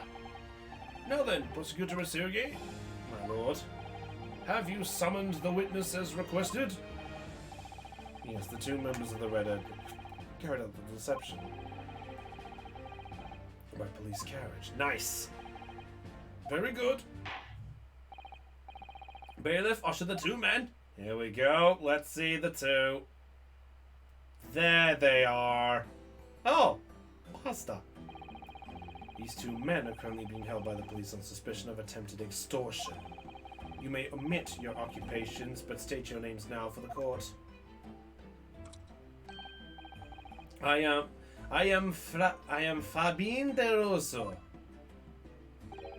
a descendant of the great de Rosso family from Nice in France. My name is Peppino de Rossi. I am the third son of the great family de Rossi, the landowners from Napoli. Two men first acquainted at boarding school for European nobility. Those who graduate from Temsik as the future leaders of Europe. But do you have any idea how boring it is to be born with noble blood? Hello! I make it my mission to get the better of the world by employing the little grey cells of my brain. I think that is all I'm trying to do, huh? I think Ross, I think our guy in blue is French and the guy in green is Italian. Oh, I get it! I get it! I get it! No, I get it. Guys, think. The guy who's French has got blue and red with a white feather. The Italian one is green with red hair with a white feather. God fucking damn it! Their color scheme is the fucking flags where they're from! That's clever! That's clever! Okay, I like that. I like that. That's good. Not bad, eh? He was the grand ideals, but the petty plans. He was the grand ideals, but the petty plans. This Shin is the charm of the hilarious breeze. Raising red flags for me. See, couple? Listen to me, Peppino. I have two things to say to you. Eh, che, are you about to tell me one of your grandi anecdotes? Eviva! Firstly, I want you to stop calling me this couple. And secondly, we are not the hilarious brothers. This is serious business. Ciao, bello. There it is, the couple's trump card, the furrowed brow. It is deep, couple, the furrow and the meaning of your words. The court has been led to believe that under the banner of the Redhead League, you have conspired to swindle money from the asserting members of the public. Oui, c'est ça. What exactly was the nature of the deception by which you planned to defraud? Hello, I will explain it. No, capo, leave it to me. As you see, we both have the vivid red hair, no? At school, we were teased for this without pity. The capo here, he was many times behind the schoolhouse crying like the Trevi fountain. Hey, those dogs one day so well to respect us at heads. Every night he would bury his head in his pillow and weep for the injustice. C'est bien, Peppino. Enough. I will explain the rest. The first step was the newspaper advertisement.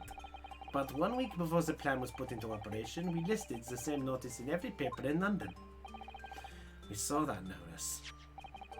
It was this one, I believe, entitled To the Redhead League. Oui, c'est ça. I am honored that you have seen it. It states the only condition for joining the league is having flame-colored hair, and that if you satisfy the interview panel and admitted into the league, you could receive a weekly income of £4. On the date specified, Redhead hopefuls gathered in droves at the park specified in the advertisement. Some present, this pair took an application fee of 5 shillings. Yikes! And with this money, to France! It was a plan most elegant, no? In short, they were planning to take the money and run. But to be frank, I'm stunned anybody was foolish enough to be taken in by such an obvious trick. And Sholmes is sweating bricks. The park was described by one witness as choked with red-haired folk like a Costa's orange barrow. And the day on which all these men gathered to apply was the day before the victim was discovered. Crucially, these two men spoke face-to-face with every single person present that day. Well, at least they were committed to their scam. I've seen more dead people in one day than I will see in the rest of my life. See, and now every time I see the couple's hair, I feel sick to my stomach. Anyway, why have we been summoned here today? Sorry? The date for our trial was not until tomorrow, I was told. Naturally, neither of these men have been told any details. Oh, great, so they have no fucking clue. Great, here we go. We're about to get this done again. They've been shown this photograph. So they've only been shown the photograph. Okay. Confirming that they met him. It's the most likely thing. So De Rosso, Mr. De Rossi. Wait, is that the same word? Hang on.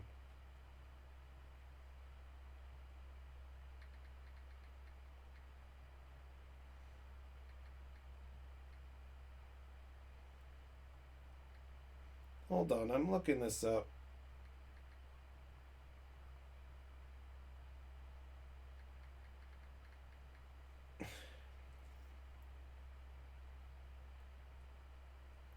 Huh. Okay. Love this word. Rosé. Noun. Jean-Jacques Rousseau, a Swiss philosopher, originally a French nickname for somebody with red hair.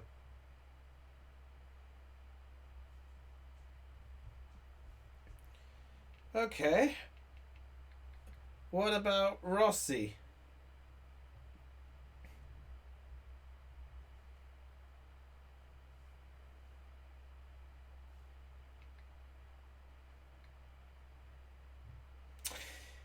Rossi is the plural word for redhead in Italian.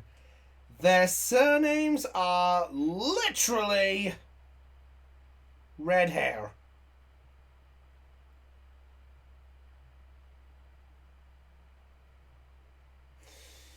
God fucking damn it.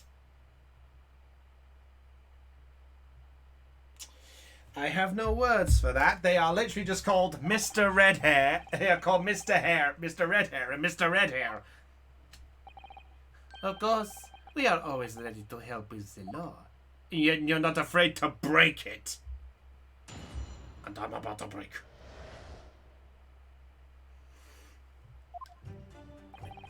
We had more than 1,000 redhead people assembled. They got 5 shillings from 1,000 people. Yikes! But I don't recall the man in this photograph. Eh, capo? No, I don't remember him. Obviously he's dead now, but I assure you he was not in the park.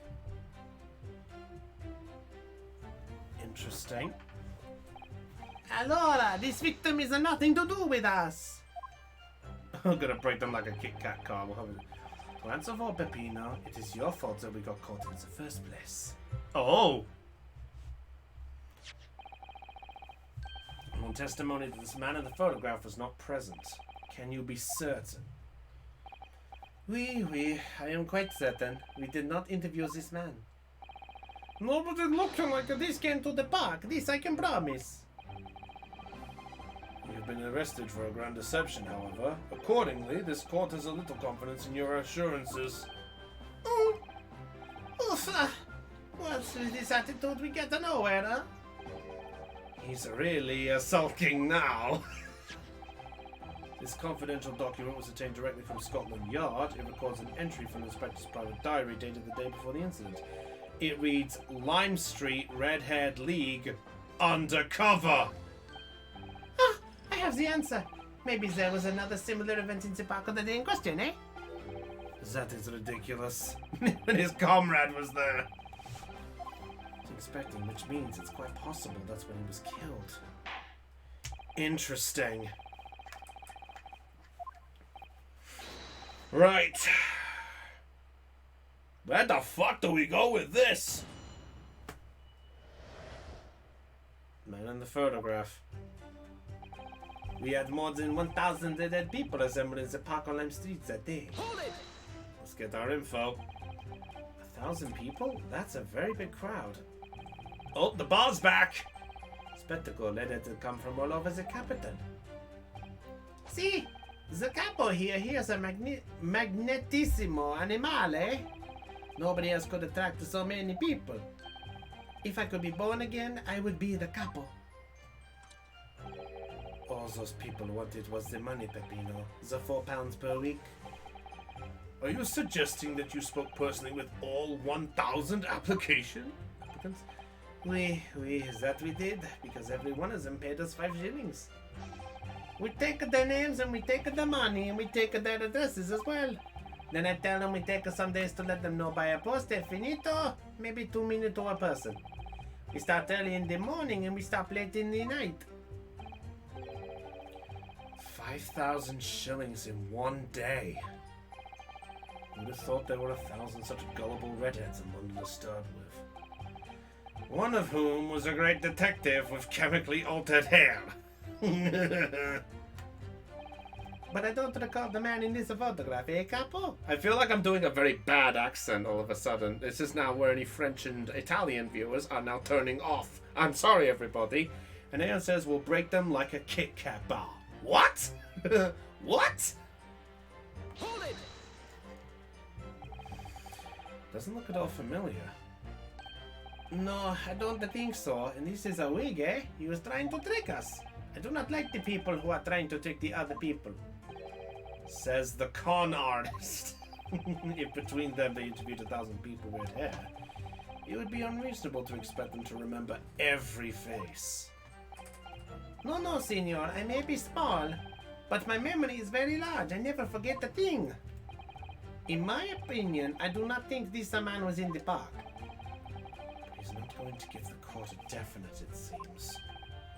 Hey, Capo, you didn't see a man like this, huh? Thanks for building up. No, I do not remember, and obviously he's dead now, but I assure you he's not in the park. Hold it! Alright. Well, you said you spoke with 1,000 more people that day. Oui, that's true. My eyes were burning by... Surely then, you can't actually remember every single face. How are you so certain that this particular man wasn't present? Normally the red hair is very distinct, eh? But not when you have 1,000 redheads crowding around. Then it's just an eyesore. But if there was some other information you could give us, maybe we could recall. That is not the line, Peppino. Remember, we do not remember him. We are sure of the fact, you know? If there was a man with a red hair piece, but his mustache did not match the color, then I do not think I could have forgotten him. Customer said he should have been shown the photograph. What if I fed them one other detail about the victim? For example... Okay. Let's see. His name, his profession, his fish and chips. I kind of want to do fish and chips for the lol. Let's see. Well, they jotted down their names, their addresses. Fish and chips. It's gotta be dumb enough to be fish and chips, hasn't it? Well, we said fed. That'd be the fun. No, I don't think it'd be dumb. I kind of want to do fish and chips for the lols. But I'm scared it'll take a hit.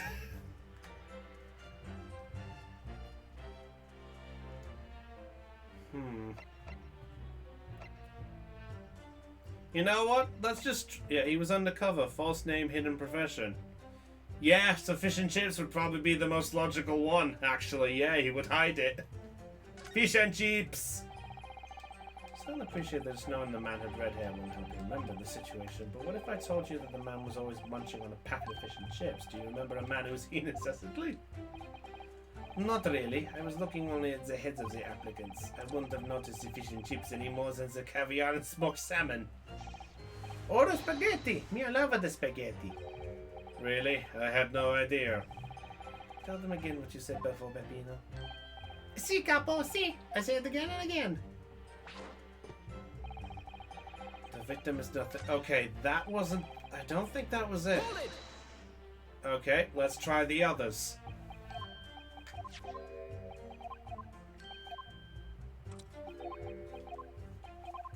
Okay. So, false name and profession. Might as well try profession. Appreciate that just knowing the man in red hair wouldn't help you remember the situation, but what if I told you the man in red hair piece was actually a detective? The man in the photograph? A detective? Yes. It would appear he found your notice in the paper suspicious and decided to investigate incognito. Sorry, but she's... Oh! Hello? Excuse me? The profession was the answer! See? See, I'm always adding something. Parmesan, olive oil, pepper. What I mean is, did you not agree with your friend's last remark by any chance? Eh? What did he just say? About the detective? Yes, that. Keep your mouth shut, Peppino. You... Oh! But why, Capo? What is the problem? Man who said, a different Scotland Yard. There was one?!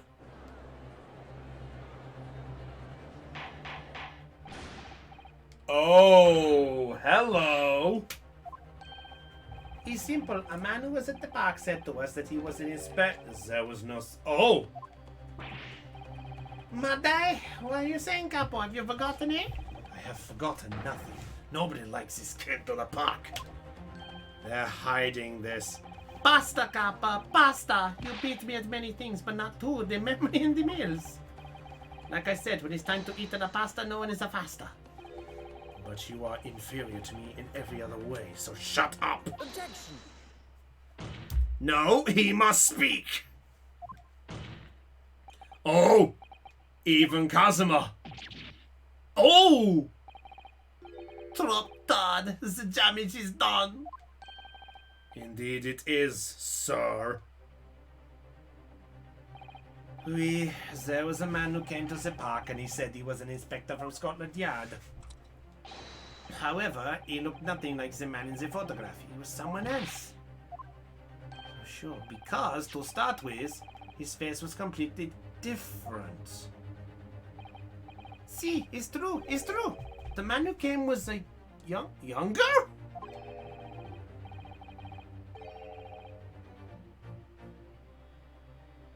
What? Wait. Are you wait, hang on.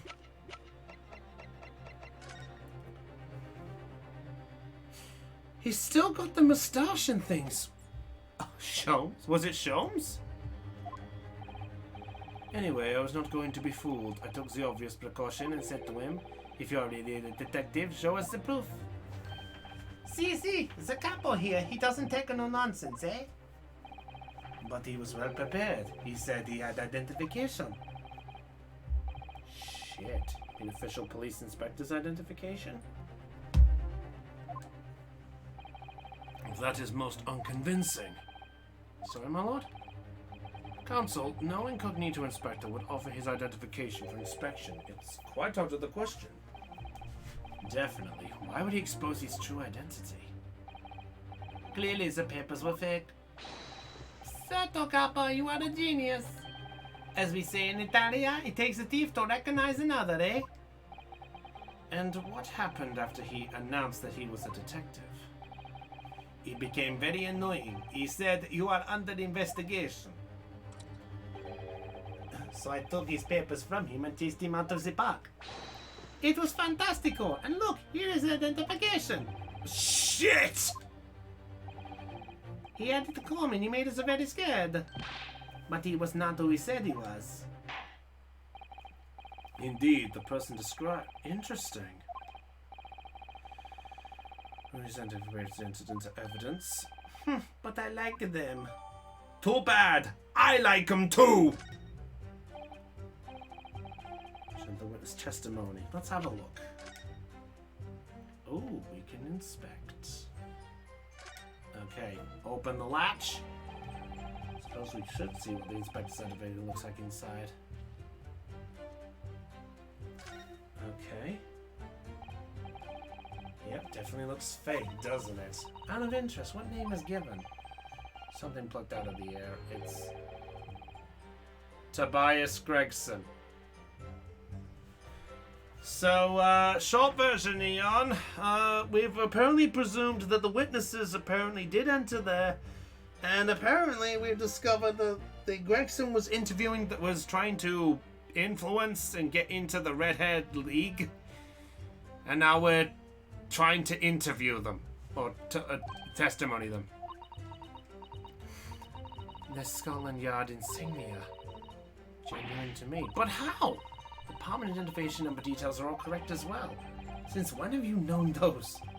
Do you mean to say, I know it seems incredible, but yes, I think this is a genuine identification book. Oops! It's the real thing! So Gregson used his actual one, not a fake!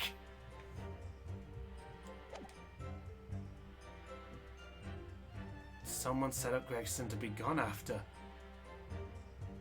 Oh shit. Interesting. Oh yeah, just so you know, by the way, here were the witnesses. Gossip, Venus, and Sandwich. Yes, Sandwich was the one we saw before. Alright, let's speak to Mr. Redhair and Mr. Redhair. Hello, the victim has nothing to do with us. Hold it! I actually don't think you do. Let's see. See, but what else can we do, True. Oof, we are not having much fun these days. First we are arrested, then we are shown the horrible picture of a dead man, and now you question every single thing we say. We are the victims here. Eh, Capo? No, you were caught carrying out a plot to swindle hundreds of innocent people. God! Humph, you had to bring that up, eh? It's not fair. Eh, Capo? You have a lot to answer for, but it's your fault that we got caught in the first place. Hold it! Okay, I'm curious here. What do you mean by that? Cavallo, you promised not to say, eh, Capo? After we had taken all the money that day, we should have left the country. That was my plan. I left the purchasing of the tickets for the ferry to Dunkirk to my companion here. But he bought them for the wrong day. Oops. See, but it is an easy mistake to make. The 31st. Boy, I have no sympathy for you. We are an all day late for the boat because of your stupidity. And it's only because of this that this so-called great redhead detective caught us. Capo, you know what I think? This is the work of God. It's a holy punishment, eh? Peppino, for the last time. This is not holy punishment. This is wholly your fault. Don't blame God for your unholy mistakes. You are making me sick with anger. Maybe I make a mistake, but when it is time to eat the pasta, no one is a pasta. Don't know, is it not? I've seen the evidence. They haven't told us much we didn't already know. So that passport's got something to do with it. That has to do with it. Yet these two both claim they didn't see him.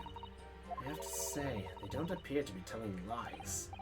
Well, they are experts in deception, don't forget. Sounding plausible is their specialty. They may be lying simply to avoid being implicated for the case. Surely if they were truly experts in deception, they wouldn't have been caught. Well, yes, you do have a point there. Need more information. So the passport's got something to do with it. The ID, in other words. 1,000 Reddit people assembled in the park. Yep. Don't go here, Capo. No, don't worry, she's dead now. No, this victim has nothing to do with us. I think you'll find it does. Objection! Booyah! Vacation book very closely. Miss Lestrade. Why Miss Lestrade? What is your intention here?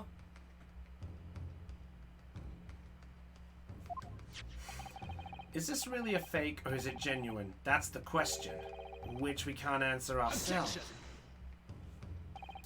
Don't be ridiculous. No Scotland Yard detective would allow his or her identification to be stolen. Oh, I'm glad you put her! Gina!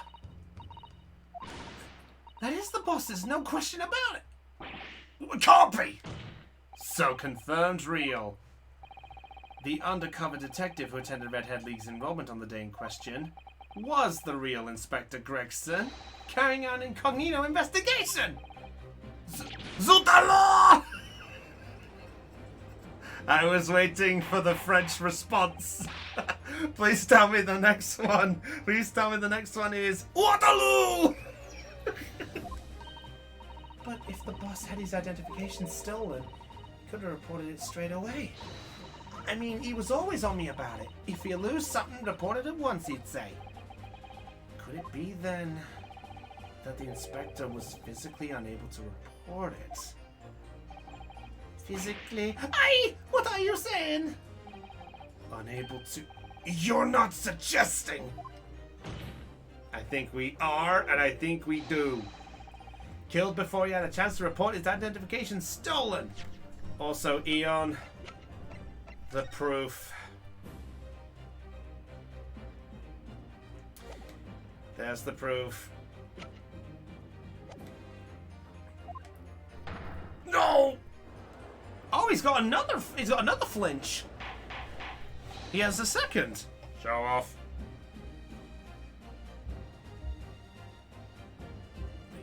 We got him. Posits that the victim was killed the day before his body was discovered at a different location. Do you two have anything to... Oh! Why did they react? I know nothing. I know nothing. Pull yourself together, Peppino. Mon Dieu, you can behave a little more like a master criminal than that, no? wish I had returned to Italia. Stop crying, Peppino, please. Otherwise, Oh! Lumi! Stop your whining and start talking. Well, I believe the court will need to hear your story in considerable greater... Oh, nothing. But you will tell everything, or face the worst possible outcome. A Frenchman crying. This is truly the hands of a British. Maybe the next word from French is "We surrender." Try again about these identification papers and the precise circumstances in which you came by them. For crying out loud. Literally. And they're still crying. Isn't it so fun when you catch them in the act? I'm just gonna go grab a drink of water. I will be right back.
Brownie is back with a show for you. So how do you do? I really need to make a break time one. Or maybe I should have put that raid part. The truth is we took him prisoner and kept him for sedate. Oh! I was too scared to let him go on that day. In case. Took the man's identification from him and shut him up in the room next to us. There might have been a little tussle, but we did him no harm, and the next morning we let him go. He spent the night in a nice room. It was nothing like prison, really. This is outrageous. You imprisoned the man? But, no. It was not like a prison. He was very comfortable in the car and happy. Hey, Capo? It was never part of my plan, I swear. Oh! Oof, so you think it wasn't my fault that... now it's all breaking. And I think we're breaking them more than just a Kit Kat bar at this point. I think we're breaking them like a cracker. I do not think it was your fault. It was Peppino. I know it. No. Por favor, Capo. Per favor, Capo. It's not fair. You shall have plenty of time for squabbling back at the prison, gentlemen. Oh, I don't believe this. How could have been a real detective? Counsel for the defense, proceed with the cross-examination? Gladly. The incident. Gregson spent the night confined in this pair's hideouts. Interesting. But why?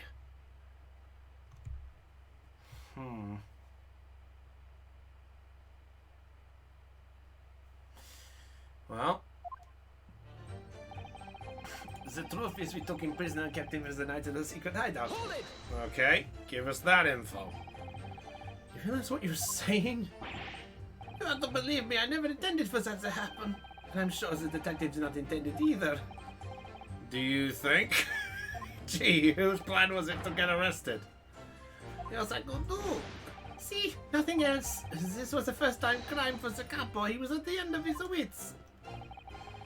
I told you before, Peppino, that is not the way to describe a criminal mastermind. What about this hideout of yours? An old empty house behind the park on Lime Street. We rented the place for 2 days. It was an inspired idea by the capo here. An impulsive idea, I would say. No, not impulsive. Inspired. Eh, capo? What am I supposed to say to that, Peppino? I love this pair. It's like looking at the weirdest Laurel and Hardy ever.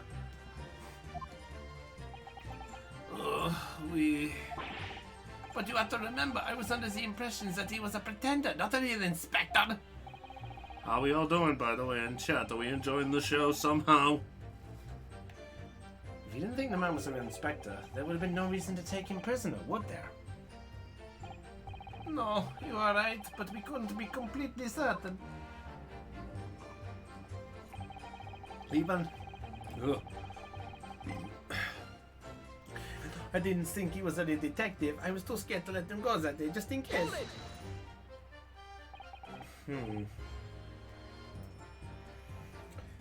Interesting.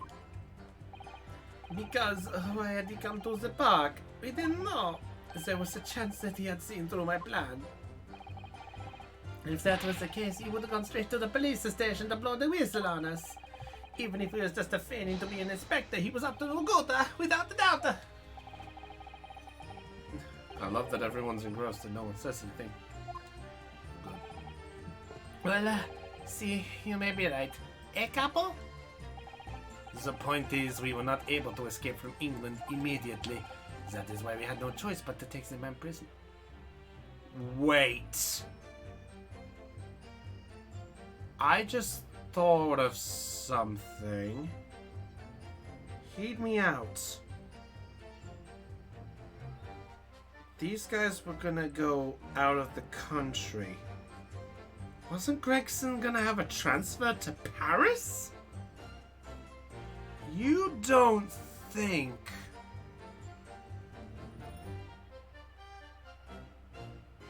Because he said in case 4 he was planning to go to France, wasn't he? Holy shit. Could that really have a thing to it? Face. See, I asked myself the same question. We were writing down the names and addresses of all the people who took 5 shillings for that day. I have forgotten what the name he said, but the address, it startled me. See, address Scotland Yard Homicide Division, it said. What? The idiot! Like your face, Peppino. Anyway, I was not rude, I just politely asked him why he said it. And that's when he started to say he was an inspector. Not long afterwards, he took out his identification. What was Inspector Gregson playing at? What happened next? You took him back to your hideout, you say. See, we did that! I love the fact they were calm and now he's crying again. Hold it! And that being this identification book here, correct? See, that is the one.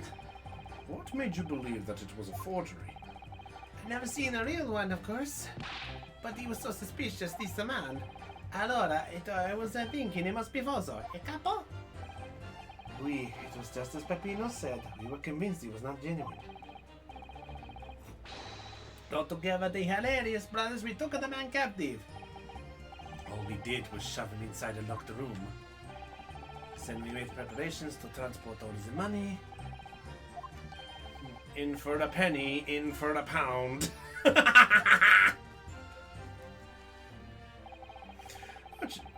There might have been a little tussle. We didn't know how next morning we let him go. So they fought? By a little tussle, exactly. Boff, it was nothing, just a minor incident. The Fosser Inspector, he was a real piece of the work, eh, Campbell? What happened? Oof, it was a disaster. We gave him a nicer room, and what does he do? In the middle of the night, he tries to escape through the ventilator. Oh, through the vents? God damn it, he was the imposter! Can you blame him? We chased him, bien sûr, and we caught him again. Can you blame us? No. Wait, you didn't. In haste, did you? Oh, Zoot, what do you think we are? Of course not! I simply caught hold of him again and took him back. Oh! Excuse me. Hello? Mr. De Rossi, again? Me? Something Mr. De Rosso just said to make you, well, it seemed to make you act even more strangely than usual. What was that all about? Cavallo, at times like this, you don't want to have the capo after you believe me. And I speak from a personal esperienza. Personal experience? Who the imposter is, I think these guys, really? Did she just, it's a he, by the way. Yeah, maybe a Shoryuken.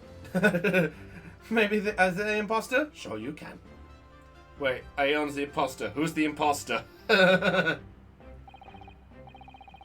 Night before we put the Redhead League plan into action, I was scared. It was not fair to the capo, but I tried to run away. It's a shame you didn't manage it. But the capo here came after me like the turbine, huh? And he dragged me back to the house, kicking and screaming. I still have the bruises to prove it, capo. Wait.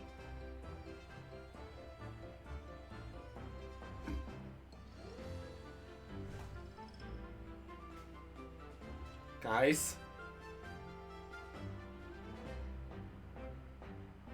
The tussle.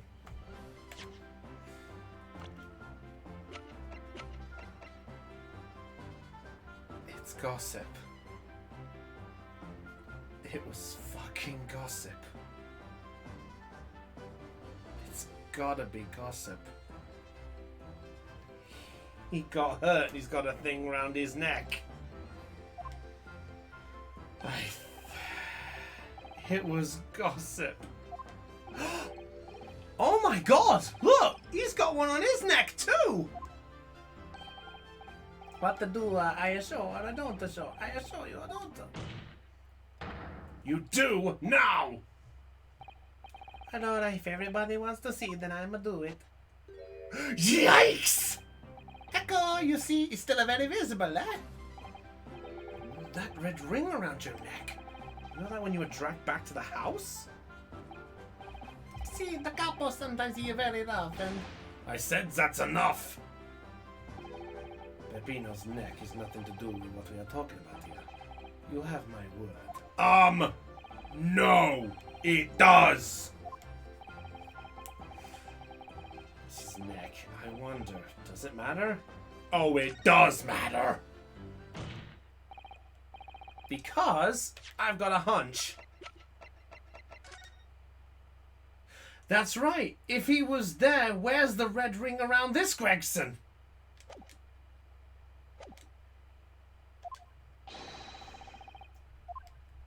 Booyah! I capo, you see? Everyone is interested in what I say, huh? It sounds like he's not happy about this.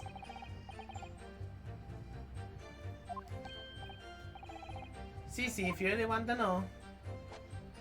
It was gossip. Gossip is our culprit. Got him back like what he did to me. He did.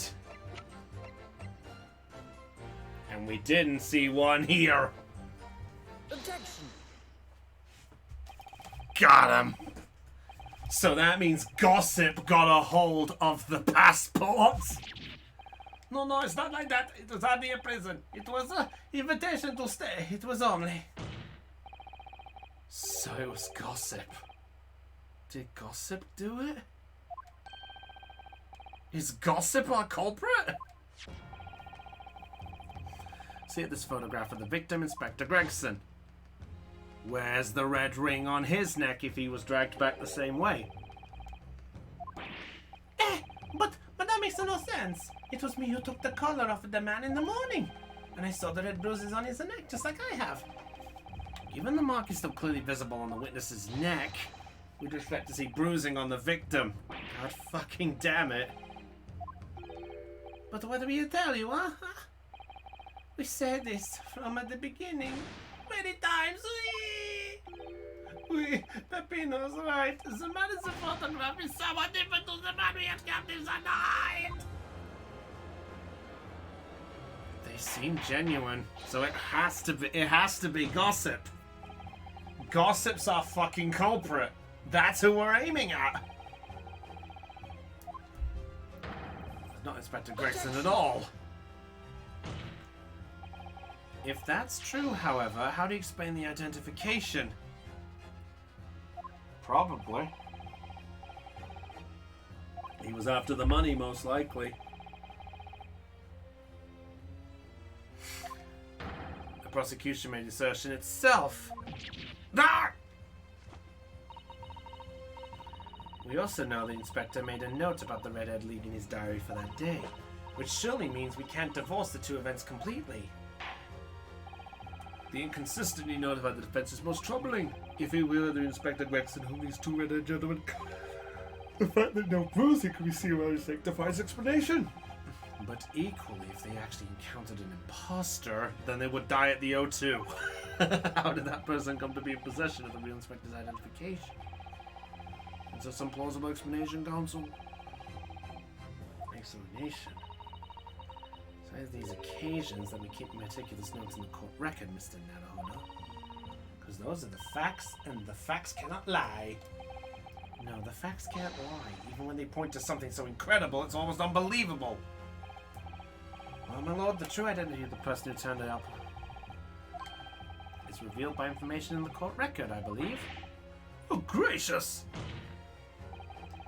Very tantalizing, Mr. Naruhodo. So why don't you help us all see whatever truth it is that you apparently seen? Who exactly was this inspector that appeared before this? And we know who it was. It was an imposter! Incredible, I admit, the undeniable facts point to only one thing. No bruising can be seen on the victim's neck. The person who these two had, and there was...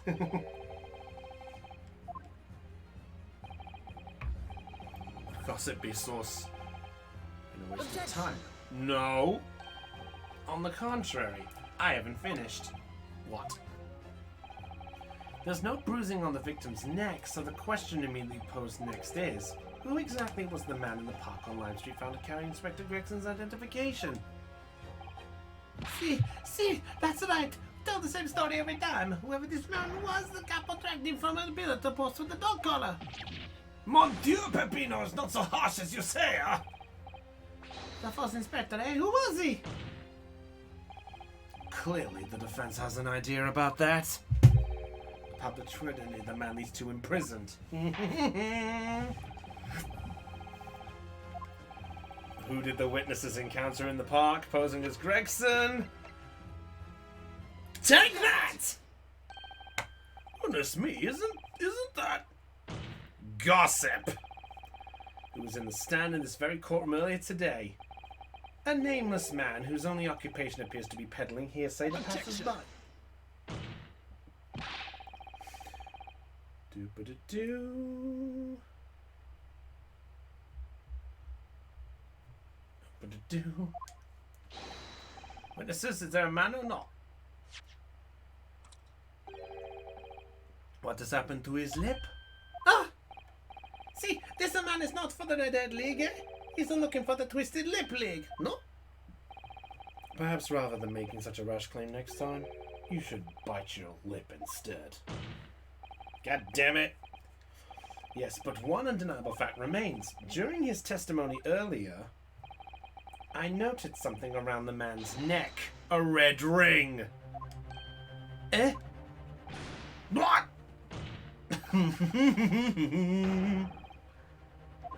The stand.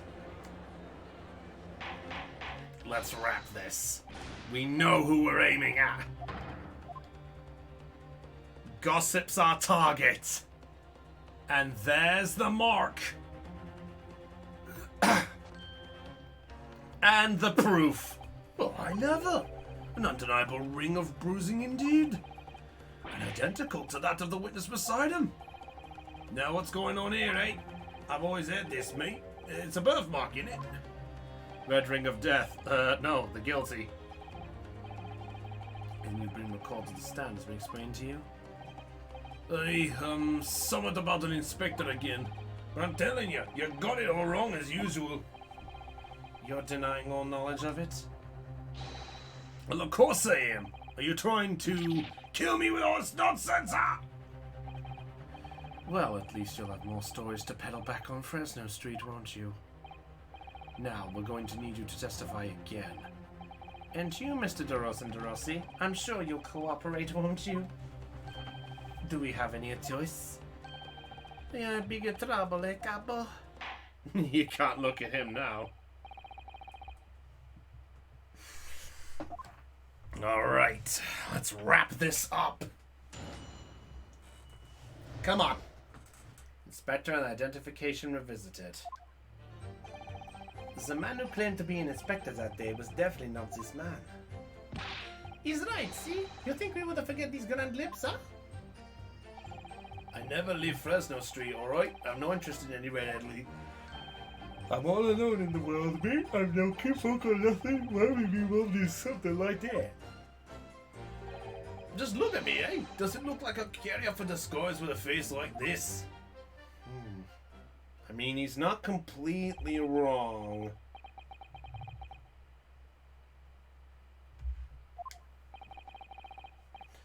Telling you, huh? There's no need for this pointless testimony. Ugh. That's right, I'm just a simple peddler, remember? Fresno Street's all I know. How could I come by a police inspector's identification book, eh? Well, yes, that's hard to explain, but... A brief cross-examination, I think, counsel. Very brief. Fuck! This courtroom who thinks I might be onto something. I stand steadfast at your side as always, Mr. Naruhodo. At least one does. Kazuma, on the other hand, is probably getting ready to shoot. Alright. The man who claimed to be an inspector that day was definitely not this man. Hold it! There's gotta be something, come on. So you say, but how can you be quite so certain? There is no need to hurt your hands on the desk, monsieur. Surely the reason is obvious, no? Because I have never before seen lips like this. Nevertheless, there's a clear red marker on Mr. Gossip's neck, and it looks very much like the left behind of your colleague of the prize collar. This is Gossip. In short, we brought him back because we actually found he has a red mark around his neck, similar to this one. My neck. It does look very much like a my neck. Oh, there you go. Thank you. No, this is a birthmark, lad. The biggest lips in London and a neck to die for. Hey, they broke the mold when they made me. It was the first time in my life. I feel lucky to have been born with red hair. And I thought being Japanese made you stand down in London. I've seen this man before. Oui, c'est ça. I swear to it by the flames on my hair. Sophia's pride has outgrown the frustration with your hair now, has it? He's right, see? You think we would forget these grand lips, huh? Hold it! Well, let's see if we can find something. Come on. There's gotta be something. That is what I'm saying. For some reason, it makes me want to eat... How did Fabian call it? An eclair...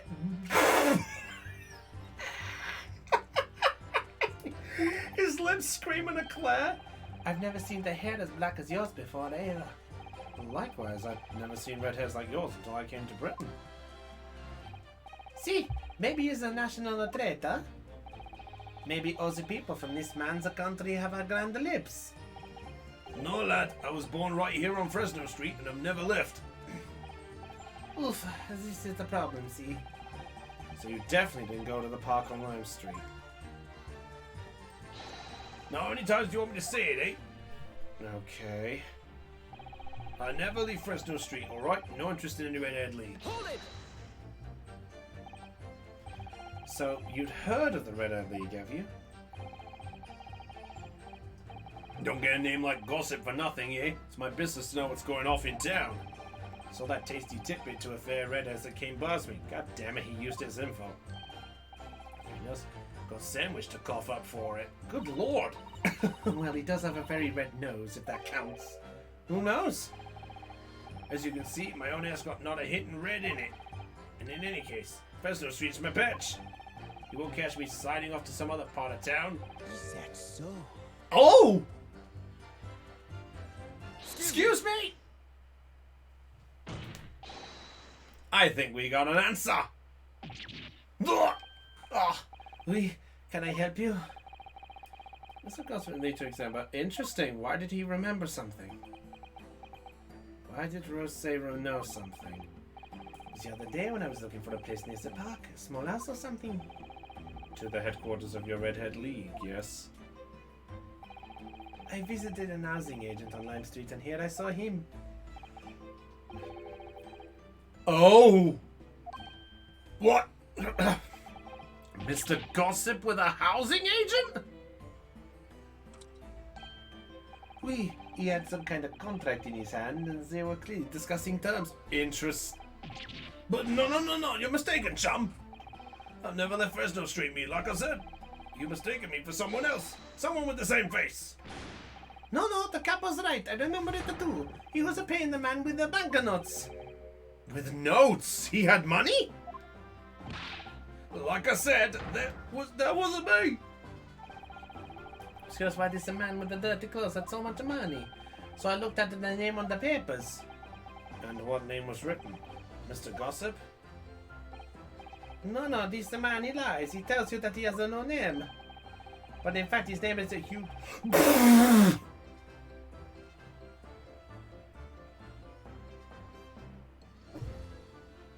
Jackpot! No!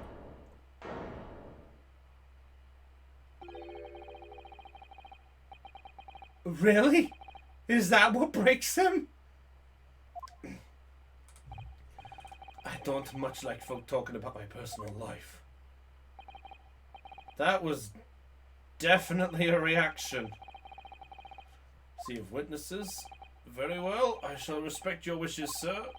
The aforementioned name shall be redacted from all court of the records, assuming no objection. Yes, objection. Yes, objection. Just mentioned. Similar to the case.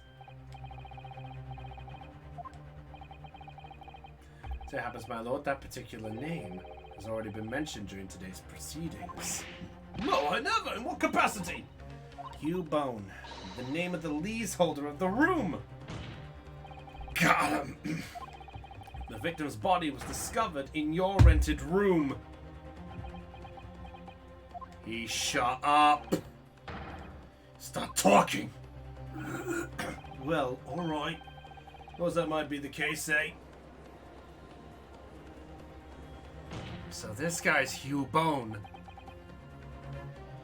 Hugh Boone. I think it is. I think. Let me have a look at this.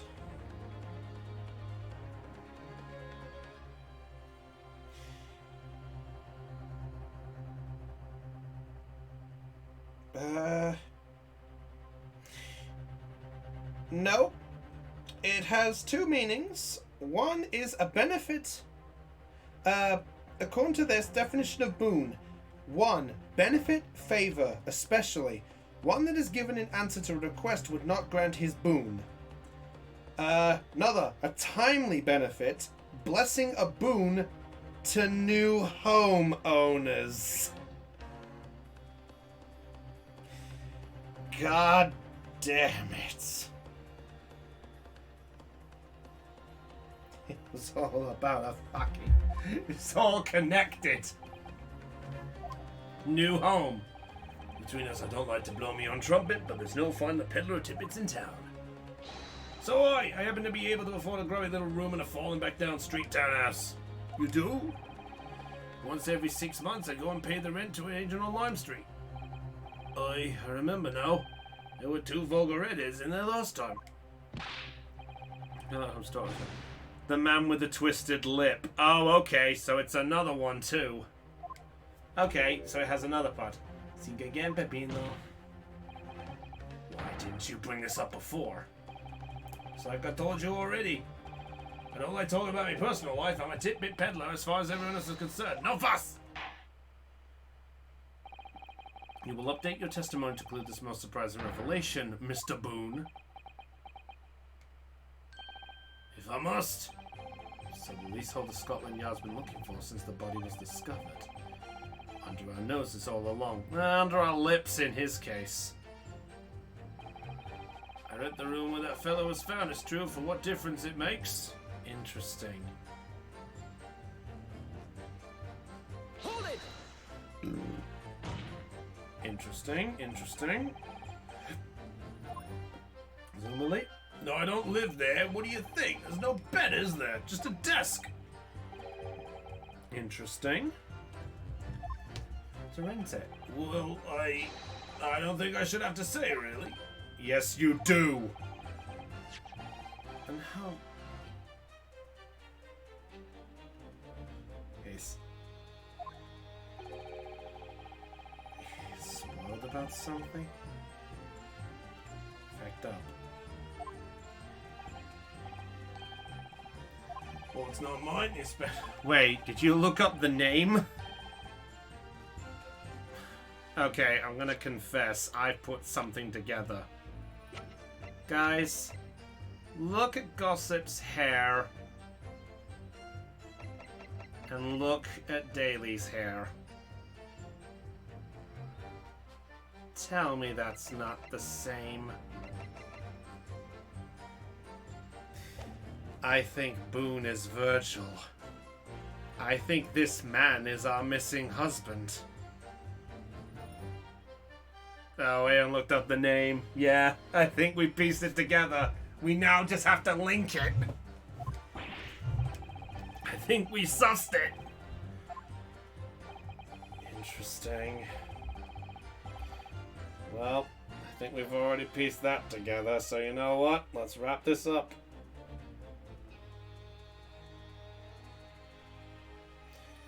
Yeah, I don't know about this. Let's find out. Obviously, I'm not the faintest idea. I mean, it's causing me no end of bother, to be honest. Mr. Gossip, sorry, Mr. Boone, would rather as little is known about his room as possible for some reason. What's that way? More importantly, crime is actually his room completely changes things. In particular, one part is... Do this, man. I'm all alone in the world, me. I've no kinfolk or nothing. Why would I be involved in something like that? Why was this in the room? Bish, bash, bosh! Objection! Got him! Focus, you put it? Then explain why as among the sparse furnishings we found this photograph in your room.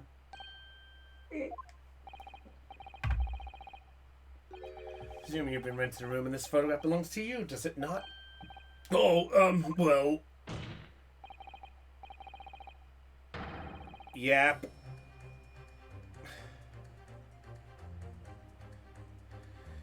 Yeah, this time anyway. Oh, I sussed it a tiny bit beforehand, but I don't want to say it. Yeah, oh yeah, you weren't here when we did the previous day. Yeah, so I'll show you the plan and I'll show you what we found. So here's the layout of the room. Gregson was found here. Pair of candles was up here on the right. Was up here on the right. This here is the notice board that we had before. We have a chimney, a desk, and here we have an oil lamp, and on that desk was the photograph. And in the middle of the room, we discovered two things. We discovered a gun, a policeman figure, and near Gregson, a red wig. You don't need to bother with me. Please, just leave it alone.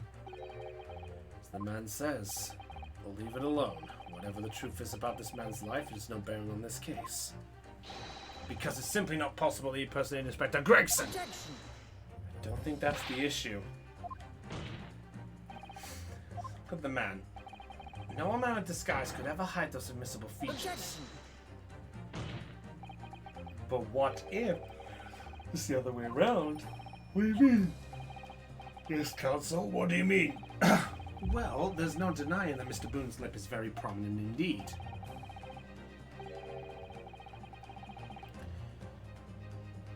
Yes, yeah, that. Well, looks like Eon was a bit late on that one. Fair enough. Oh.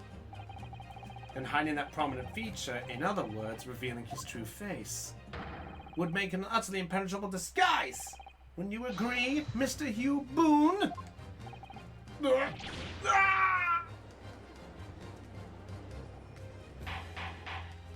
Wrap this up. Good witness, are you still hiding the truth in this court? If that's a disguise, then underneath it, his true identity must be... Yes, that's right. There's only one person it could really be. Yeah, no worries. Reveal Mr. Boone's identity to the court. No. Please, no. Wait, he doesn't want this? We've got no choice, I'm afraid, my friend. Daily Virgil. Take that! Your real name is actually Mr. Virgil, isn't it? Daily Virgil. Ah! Oh, that's a different flinch. Mr. Virgil. It's a name I encountered yesterday, my lord. It has to do with a certain client of Mr. Herlock Sholmes. A young gentlewoman came to the detective asking him to locate her missing husband. The woman in this photograph, in fact, this is Mrs. Virgil. What? From what I understand, you haven't returned home since the night before the inspector was found dead. But of course, on that night, you were being held captive by the two Redhead League men. So that's why he went missing! That's the connection! You were put up by the prosecution service to pressure to testify in this trial, because we've been led to believe that you, Miss Venus, and Mr. Sandwich were all homeless. Being important witnesses in this case, we needed to know where we could find you, of course. And that explains why you've not only been able to return home, but not been able to contact your wife. Who's been beside herself with worry waiting for you at the Virgil residence. No, just hold on a minute. I don't have the first idea. What I'm talking about? Really? Don't. I love that face. Let's wrap this up. All we have to do is pull off that disguise. No, please. Bailiff, bring soap, a sponge, and a washbowl. Mr. DeRosa and Mr. DeRossi, you will restrain the Oh! Oh! They're asking the two of them to help. Okay. Ah! Well, this is the weirdest break I've ever seen. Get off, please! Don't!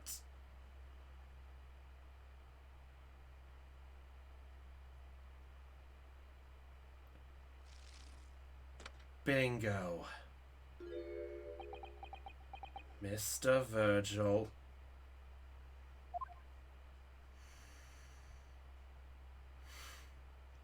Got him. I think. We are now seeing your true features, I presume. And there he is, in full garment. Lift your head, sir, so the court can see your face. But why? It would appear the defense counsel's assertions were entirely correct. Oh, Eod, goddammit. Short version, gossip has been uncloaked. Tell the court. This is... for... I don't believe it, but... See, there is no question. This is the inspector we saw in the bar. Extraordinary! He pretended to be Gregson. Enrollment, the man claiming to be Inspector Gregson, who appeared Mr. DeRosa and Mr. DeRossi in the park. was you disguised as the inspector? Or rather, was you posing as the inspector in no disguise at all? That's the question we're trying to figure out. Mr. Virgil was formerly employed as the chief warder of Barclay Prison. The chief warder? Then your career had promise. Why you would quite possibly have become the future. You would quite possibly become the future governor of the prison. What on earth have you been doing peddling tittle-tattle on Fresno Street? Well, it's been 10 years since Mr. Virgil worked at the prison. 10 years? There's that number again. And he knows. I'm really dreadfully sorry about all of this. Yes, it's true. I am Daily Virgil. And you were the chief warder of Barclay Prison 10 years ago. I think Casimir's about to connect the dots. Mr. Hugh Boone come from? Boone is the other me. It's a name I invented. Well, evidently there is a great deal under the surface here. I'll explain everything. I'll tell you just how wretched my life has become.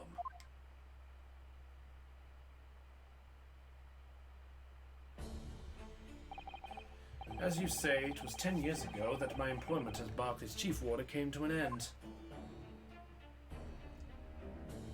Yep. Having left the prison service, I searched for some new occupation for which to earn a wage. But times were hard in London, and I found no suitable engagements at all. In desperation one day, I turned my hand at selling wares on Fresno Street. Your wife appears to know nothing of this. She still maintains that you are the chief warder at Barclay Prison. I was utterly determined that my wife should not know of my failings, which is why I never... I opened an account at the bank under the name of Hugh Boone, and I rented the cheapest room I could find on Fresno Street, on the scene of the very crime we're investigating. Yes, that's right. A place from which I could emerge every morning at 8 as a squalid peddler, and transform myself back every evening at 5 into a well-dressed man about town before returning home. That quickly became my daily routine. For 10 years? Puzzled by the lack of furniture in the room. But that explains it. You didn't tell us in the first place. I have a wife, sir, and 2 sons, and without wishing to sound self-conceited, they regard me with some pride. I couldn't bring myself to disappoint them. So instead you decided to conceal your occupation from them. Yes, I've made such a terrible mess of everything. Still, one thing doesn't add up. No matter how many tidbits of information you could sell by passing gentlemen, even a 6pence apiece, you couldn't hope to match the salary you must have commanded as chief warder at the prison. True. Very true. To keep your family in content despite 10 years of somewhat misguided employment. Virgil. That was all thanks to Inspector Gregson. What? What? Some years after I invented Boone and begun my other life as a street seller, he, the inspector that is, recognized me one day. And to say the victim was an acquaintance? Vigil. Yeah, Daily Vigil. Yeah, sorry. I think Virgil every time. I think I'm used to it. The prison. When he saw what I'd become, he was deeply troubled for me and my family. From that day forward, he visited me on Fresno Street with increasingly regularity. Then one day, he asked me if I would carry out a secret Assignment for him. Jeez. I was to impersonate the inspector. What? The red hair. The red hair! This meant that little room so the inspector could brief me. Visit Auxie's tomorrow and take a statement from the proprietress. It was always something along those lines. Surveillance work, interviewing people. On those occasions, he would lend me his identification so people believe who I was. My instructions were to make an impression, to let people know that Inspector Gregson had been at work. And for those services, he compensated me financially. Scotland Yard Inspector willingly relinquished his identification. Yike! Not point out a very serious criminal offense! But why? What was the point of you impersonating him? I truthfully do not know. All I can say is that the inspector warned me on numerous occasions. Now remember, Vigil, you don't plan it. Ever. That's true. Even if I end up a croaker.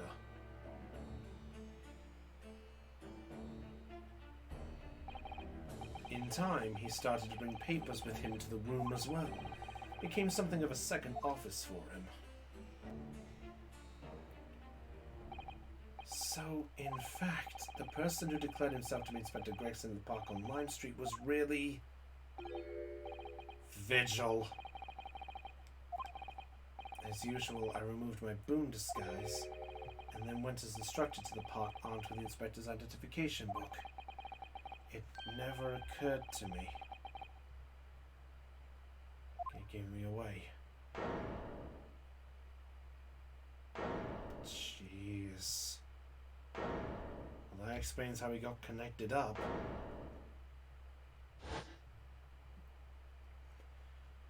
But that still doesn't add what happened to Gregson.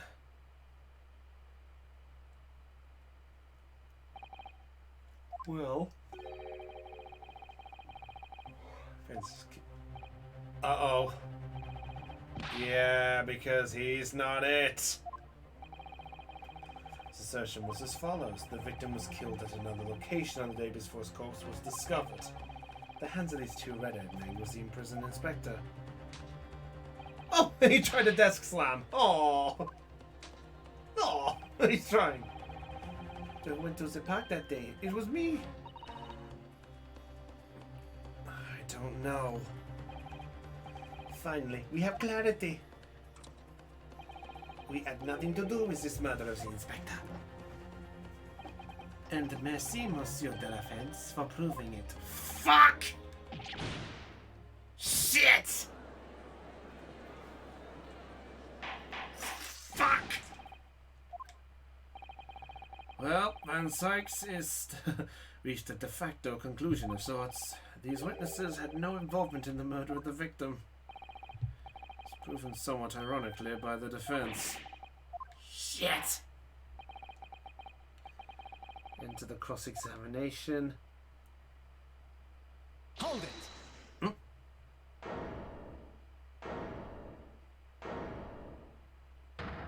Kazuma?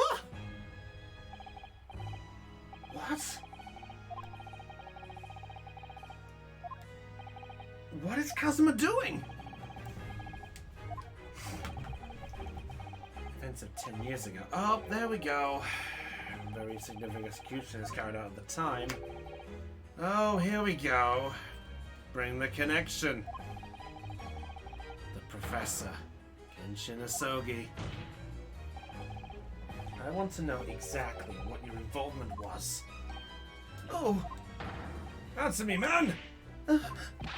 One moment, Counsel. Is this related to the current case?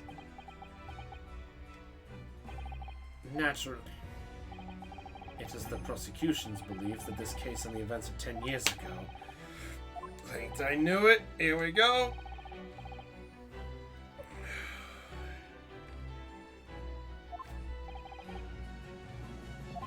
Asuma, you're not yourself. You're not as calm and collected. He knows where this is going. Happened 10 years ago. Would tell the tale of Jensen Asogi's last moments, his own father. And he wants to know it.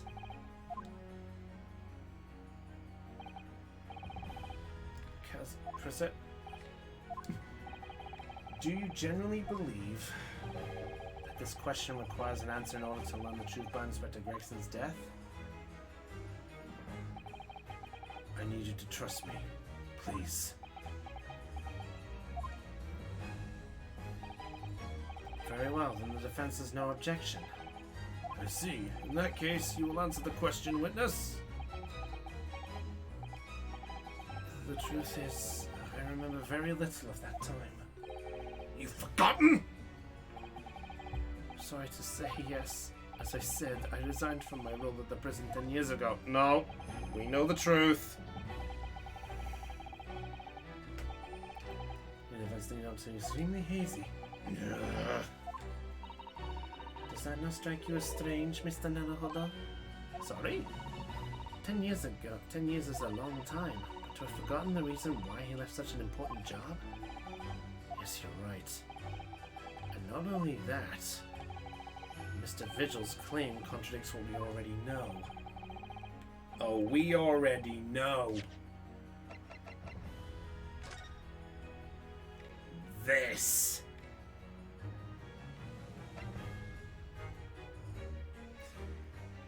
Daily Vigil was in the result of being the escapee helper of the professor. Excuse me. Tendency to wrap it up for protection. Sorry? The human spirit? I'm afraid I don't understand what you mean. Experience pain and suffering that we feel unable to bear. We block it out, obliterate it from our memories. Seal it away. Gee, I know that feeling all too well. Very much so. It never truly leaves us. If the seal is broken, the memories resurface. And when they do, that fragile spirit may finally be crushed. But I really don't. Must be crushed, and so be it. Because the truth shall not stay buried. It's coming out one way or another. Right, now I understand. It's clear what his intentions are. The truth. I suppose the truth at any cost. Perhaps if I pointed out the contradiction in what Mr. Vigil claimed earlier, it might cause some crucial memories to return to him. But should I? Should I present the evidence or not?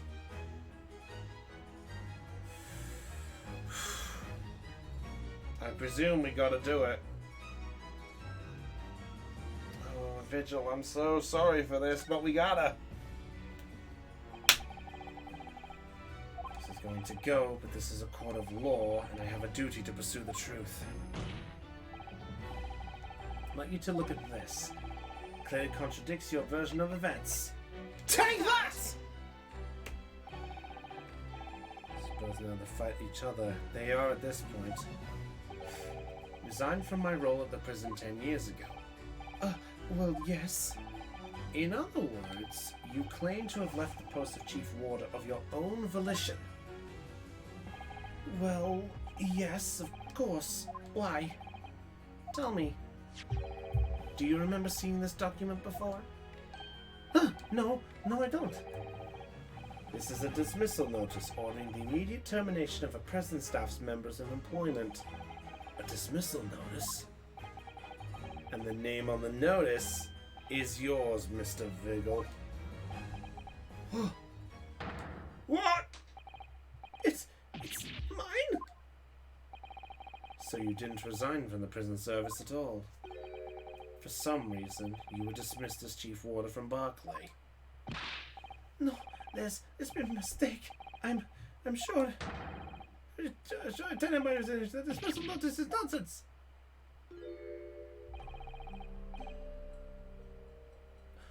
Vigil? Forcibly dismissed, there must have been a good reason. Clearly, you did something. Mr. Vigil, it's time to break the seal and have you remember!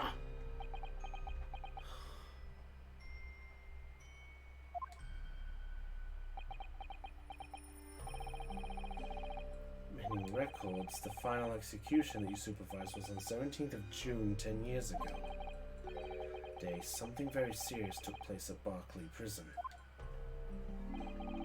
17th of June? Was that the professor's execution? Professor. Chief Ward, at the time, it stands to reason that you would have been present throughout the proceedings. It does sound familiar. And yet the execution never took place. Oh yeah, we remember about that.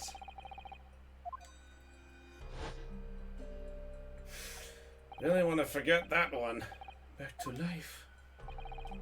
In the cemetery in the middle of the night, there was a witness. Drabber. Bloody Drabber.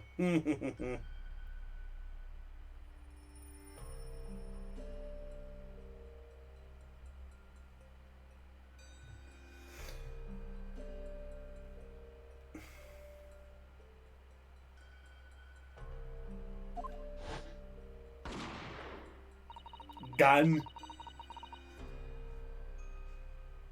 It's a gun. It's a gun. Killing him instantly. Yep, I remember that.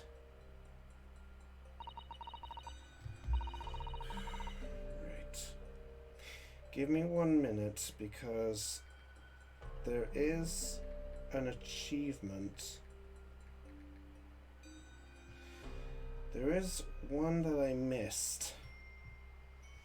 Please excuse me while I just double check these, because I'm sure there was one.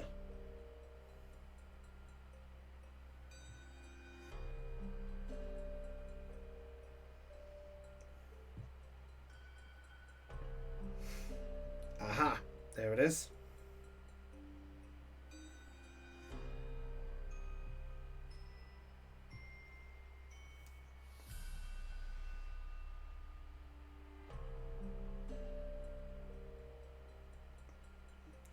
Right. Oh, that's a sneaky one. Okay, good to know. Okay, so it looks like when we finish this up, we have one more bit to do. And I think we'll do it before we wrap up, because it actually indicates the end of the chapter. But there's a hidden trophy right at the end of the case. And it's right after this section. There's more to this. You had to explain what happened on 17th of June 10 years ago. Now it's time for you to drag them up! Official. Oh, I know this feeling.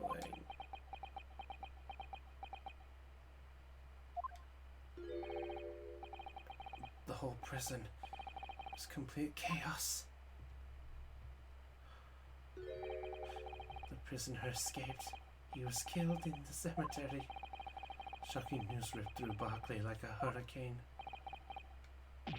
What? He remembered?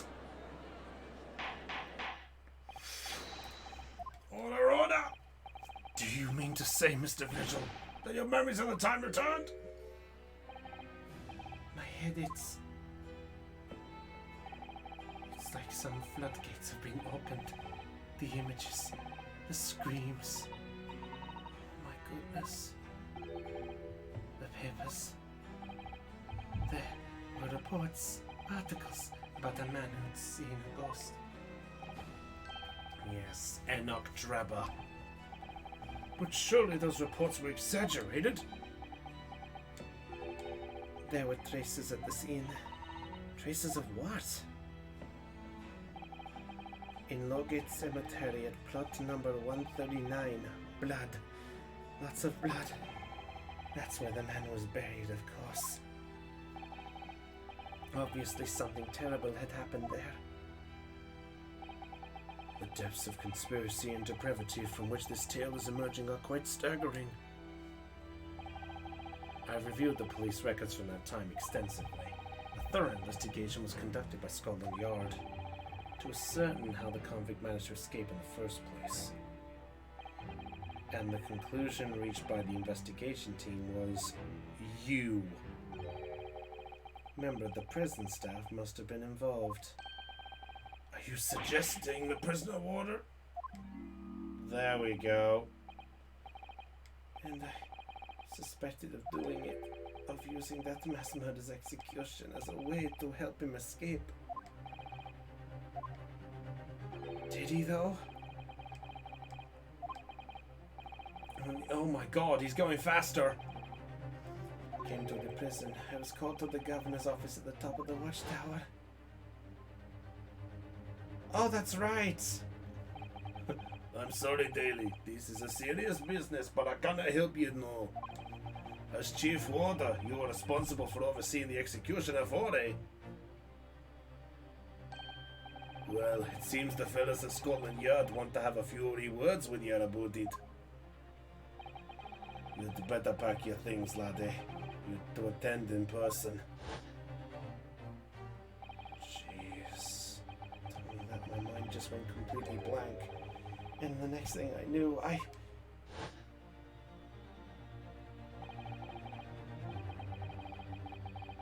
No!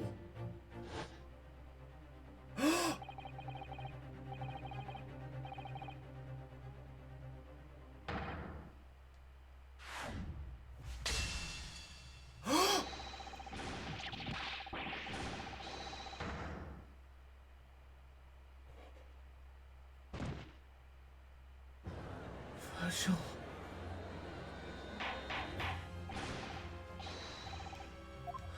Holy shit. They with immediate effect. So, with Mr. Vigil's collapse, It is a Vigil proceedings came confirmed. to an abrupt end for the day. Once again overshadowed by the legacy of that notorious killer, appearing like a cursed ghost ship on a foggy ocean. Lord Van Zeeks, Mr. Vigil, Kazuma, and Gregson. All of them bound by invisible chains anchored to the same wreckage in the murky depths of the past. But the miraculous light that had been trying to cut through the gloom and shine on those tragic events was playing on the edges of the truth at last. Jesus Christ. So Vigil tried to actually commit suicide or did something.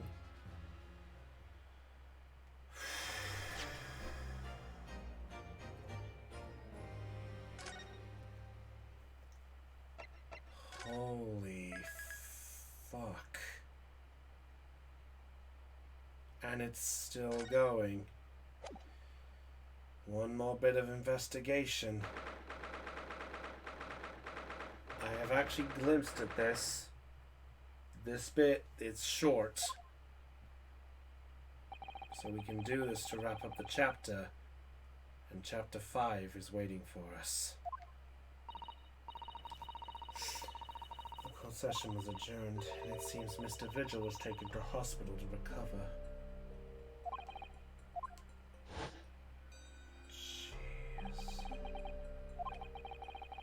Vigil attempted to commit suicide by jumping out the window of the prison governor's office. But ever since then, he's been completely blocked the memory of those events from his mind. Nobody knew his secret, not his family, not even the man himself. But I forced it out into the open. Was it wrong of me to do that? Did I overstep the mark, I wonder? Jeez. Bruno? Iris! So anyway, I brewed a fresh pot of soothing tea for you. Oh, Iris, you are a star. You and Susie have had an exhausting day so far, haven't you? More than I'd like to admit. Can we give it up for Iris? Where Mr. Sholmes is? Came out of the courtroom back in the defense antechamber. He disappeared. Oh, no, I don't know.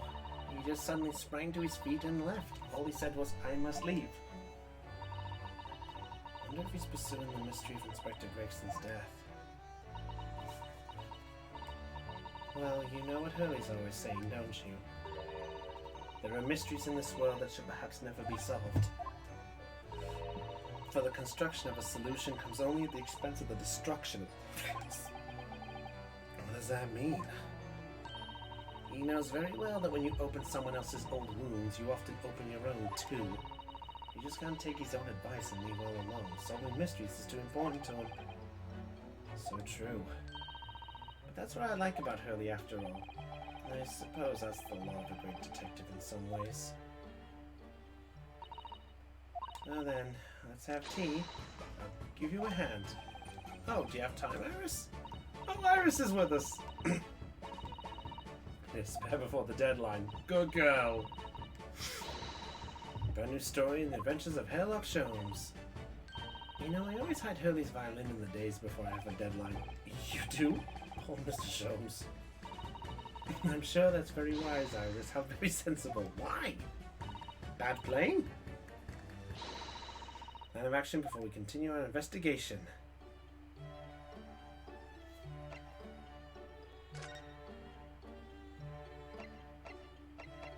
Can we go anywhere here? Oh. Okay. Let's have a look. I'm double checking this.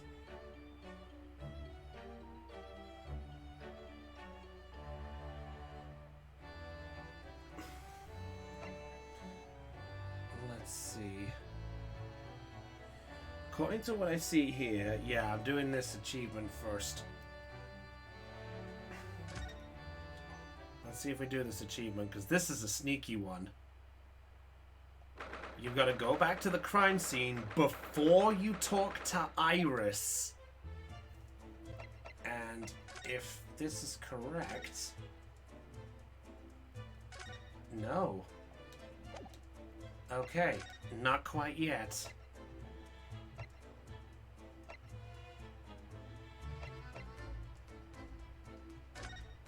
Okay, fair enough. I guess we do have to talk to Iris first. Stupid thing lied to me. Let's do this quick then. Yeah, Iris never came because it was closed. It only happened, but one thing's increasingly clear. Lord Van Zeeks definitely didn't do it. Oh, goody! Yes, that's right. We managed to uncover several new facts as well. Oh, really? And there was another development too. Kazuma. Good lord. You know, I get very, very worried whenever I see that look change. I'm used to it being quick. I hate the slow reactions because it makes me feel like shit, something's about to happen. I don't like it. It makes me feel worried. So not himself. The way he's acting, it's almost as if he's possessed. I know. I mean, at the end of the proceedings earlier, he was like a bloodhound the way he was chasing down Mr. Vigil's forgotten past. He's not normally so mercifully persistent. Oh. What's going on in his head, I wonder? I really need to sit down with Kazuma and try to understand what he's going through. Well, let's get our other info. Maxim was really murdered the day before his body was discovered, and Lord Van Zeeks has to be innocent, you see. What? The day before? Well, that should be easy enough to work out, just by examining the corpse, surely. Yes, you would expect so, but curiously, no time of death was included in the autopsy. Fuck! That is curious. There are still unanswered questions about Lord Van Zeeks, though, aren't there? Do you mean, what was he doing there on Fresno Street the day in the first place? Yeah, that's the issue we still don't know. According to the man's testimony, he said he was investigating Inspector Gregson. What did he? Says that. Oh, really? Ooh, that sounds like it has all the makings of a wonderfully devilish plot. But then, why was that notice board in there covered in all those particular papers? Papers about cases with a link to the Reaper. I'm starting to get a bad feeling about this.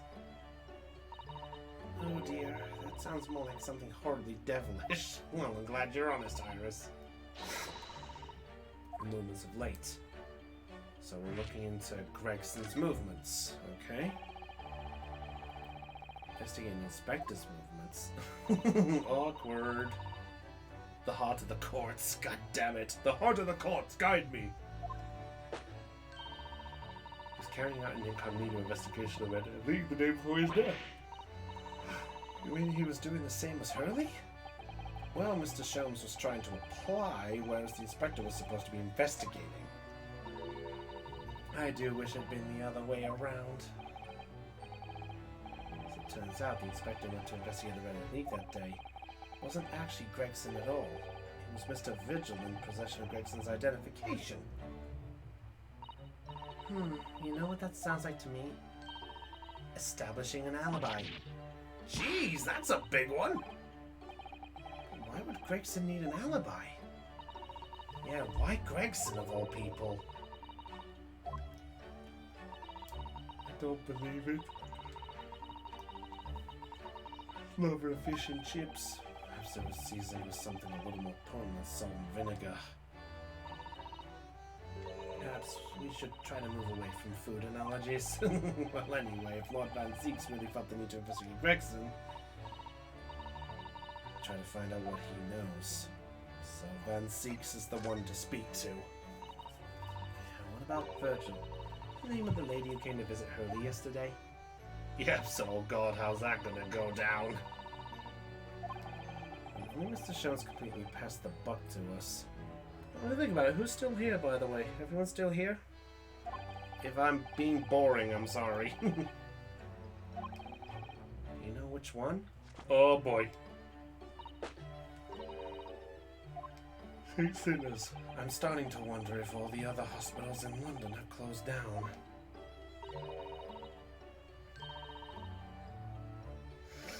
Hey, this Richard Soames is it. Why does she want Hurley shot dead? Good question. Already? Well, I suppose I have by accident. And 10 years ago, when Mr. Vigil was the chief warden of the prison, he was responsible for overseeing the professor's incarceration. No! So when the convict escaped, he was held responsible and immediately dismissed. Sometimes I really don't want to grow up. Aww. Since in working as a peddler, he also had another secret job. He was paid by Gregson to be stand-in by impersonating the inspector. XZ, but why?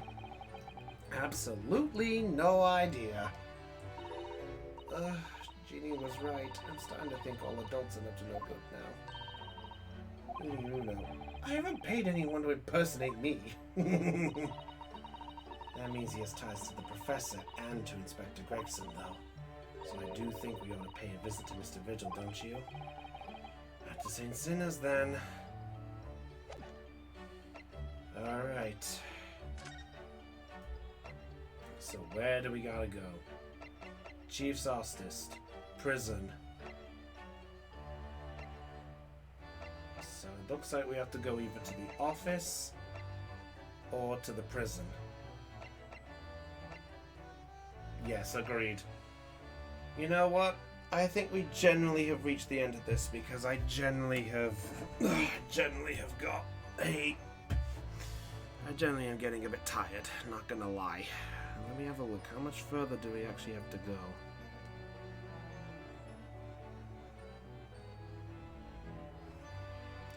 I actually need to double check how far we exactly have to go because I double checked this.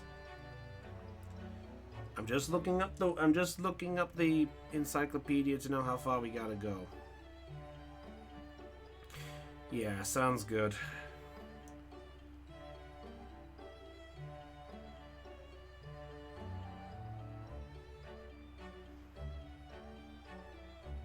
Okay. Yeah, I love this. It's mentioned. It's apparently a weird one in this one. So apparently, according to this, it says that something's supposed to happen. We're supposed to get an incident that's supposed to happen, but then after that incident, we're then thrown into another ballpark. Yes, Nibbles, I will look at that in a minute. Right. Well, anyway, I think we have reached our endpoint, so tune in tomorrow when hopefully we should be able to finish off case number 4. Or hopefully get towards the end of it, because I've looked at this and seen how far we gotta go. So, let's see where this ballpark lies. What exactly is the connection going on here? Is Kazuma really trying to get to the bottom of this? And where exactly does Sholmes fit in all of this concerning he bloomin' left to go do things?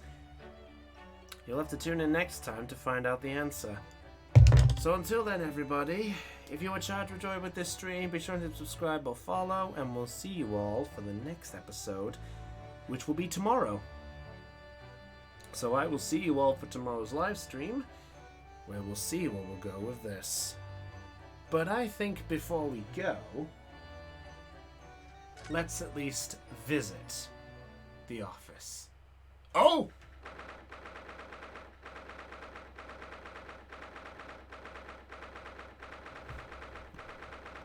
Can you look at the dismissal notice a second again? Sure, we can do that before we wrap up. Okay, here we go. Here's what we got read. Chief Wardy Daily Virgil is relieved of his post with immediate effect for having violated Clause 132 of Her Majesty's Code of Conduct for Prisons. All rights to redundancy pay and other financial benefits are fully revoked. 25th of June. Reason for dismissal: aiding and abetting the escape from this prison of convict just prior to his execution. Details of the escape are still being investigated. Full cooperation with inquiries will be expected. Prisoner Governor Barricade in. Barricade. Still love that name. So notes indications are that the jailbreak plot was conceived prior to the convict's incarceration. It's believed the convict engages himself on negotiation with prison staff in order to secure assistance. Full disclosure of information regarding these negotiations will be demanded. Okay, what were you pondering, Galen?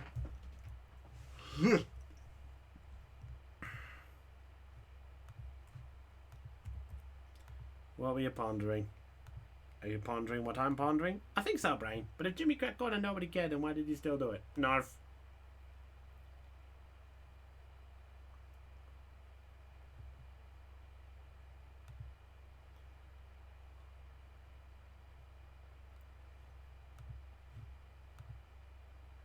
Doesn't say attempted escape, it says escape.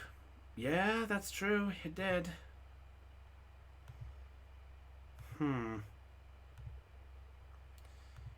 guess we'll just have to wait and see where this ballpark lies. Interesting. Well, I guess we'll just see what happens from here. And hopefully, we'll get a response. But until then, everybody, Kazuma's dead actually dead or not? I guess we'll find out. But until then, everyone, we'll find out what this scene's all about when we see the next response. So until then, everybody, if you were charged with joy with this stream, be sure to hit subscribe or follow. You know exactly what you gotta do. And I will see you all on the next episode. But with that said, I will see you all. Let's see, I think I know who to raid. How about we raid a Mr. Smith? Let's raid Ben.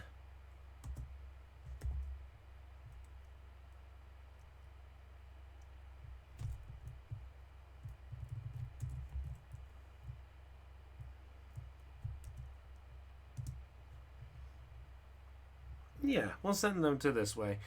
Until then, everyone, this is Brownie of the Joy Charge Gamers, signing off on Let's Play Live, the Ace Attorney Chronicles. Until then, everyone, stay charged. Catch you all later. And to all, goodbye.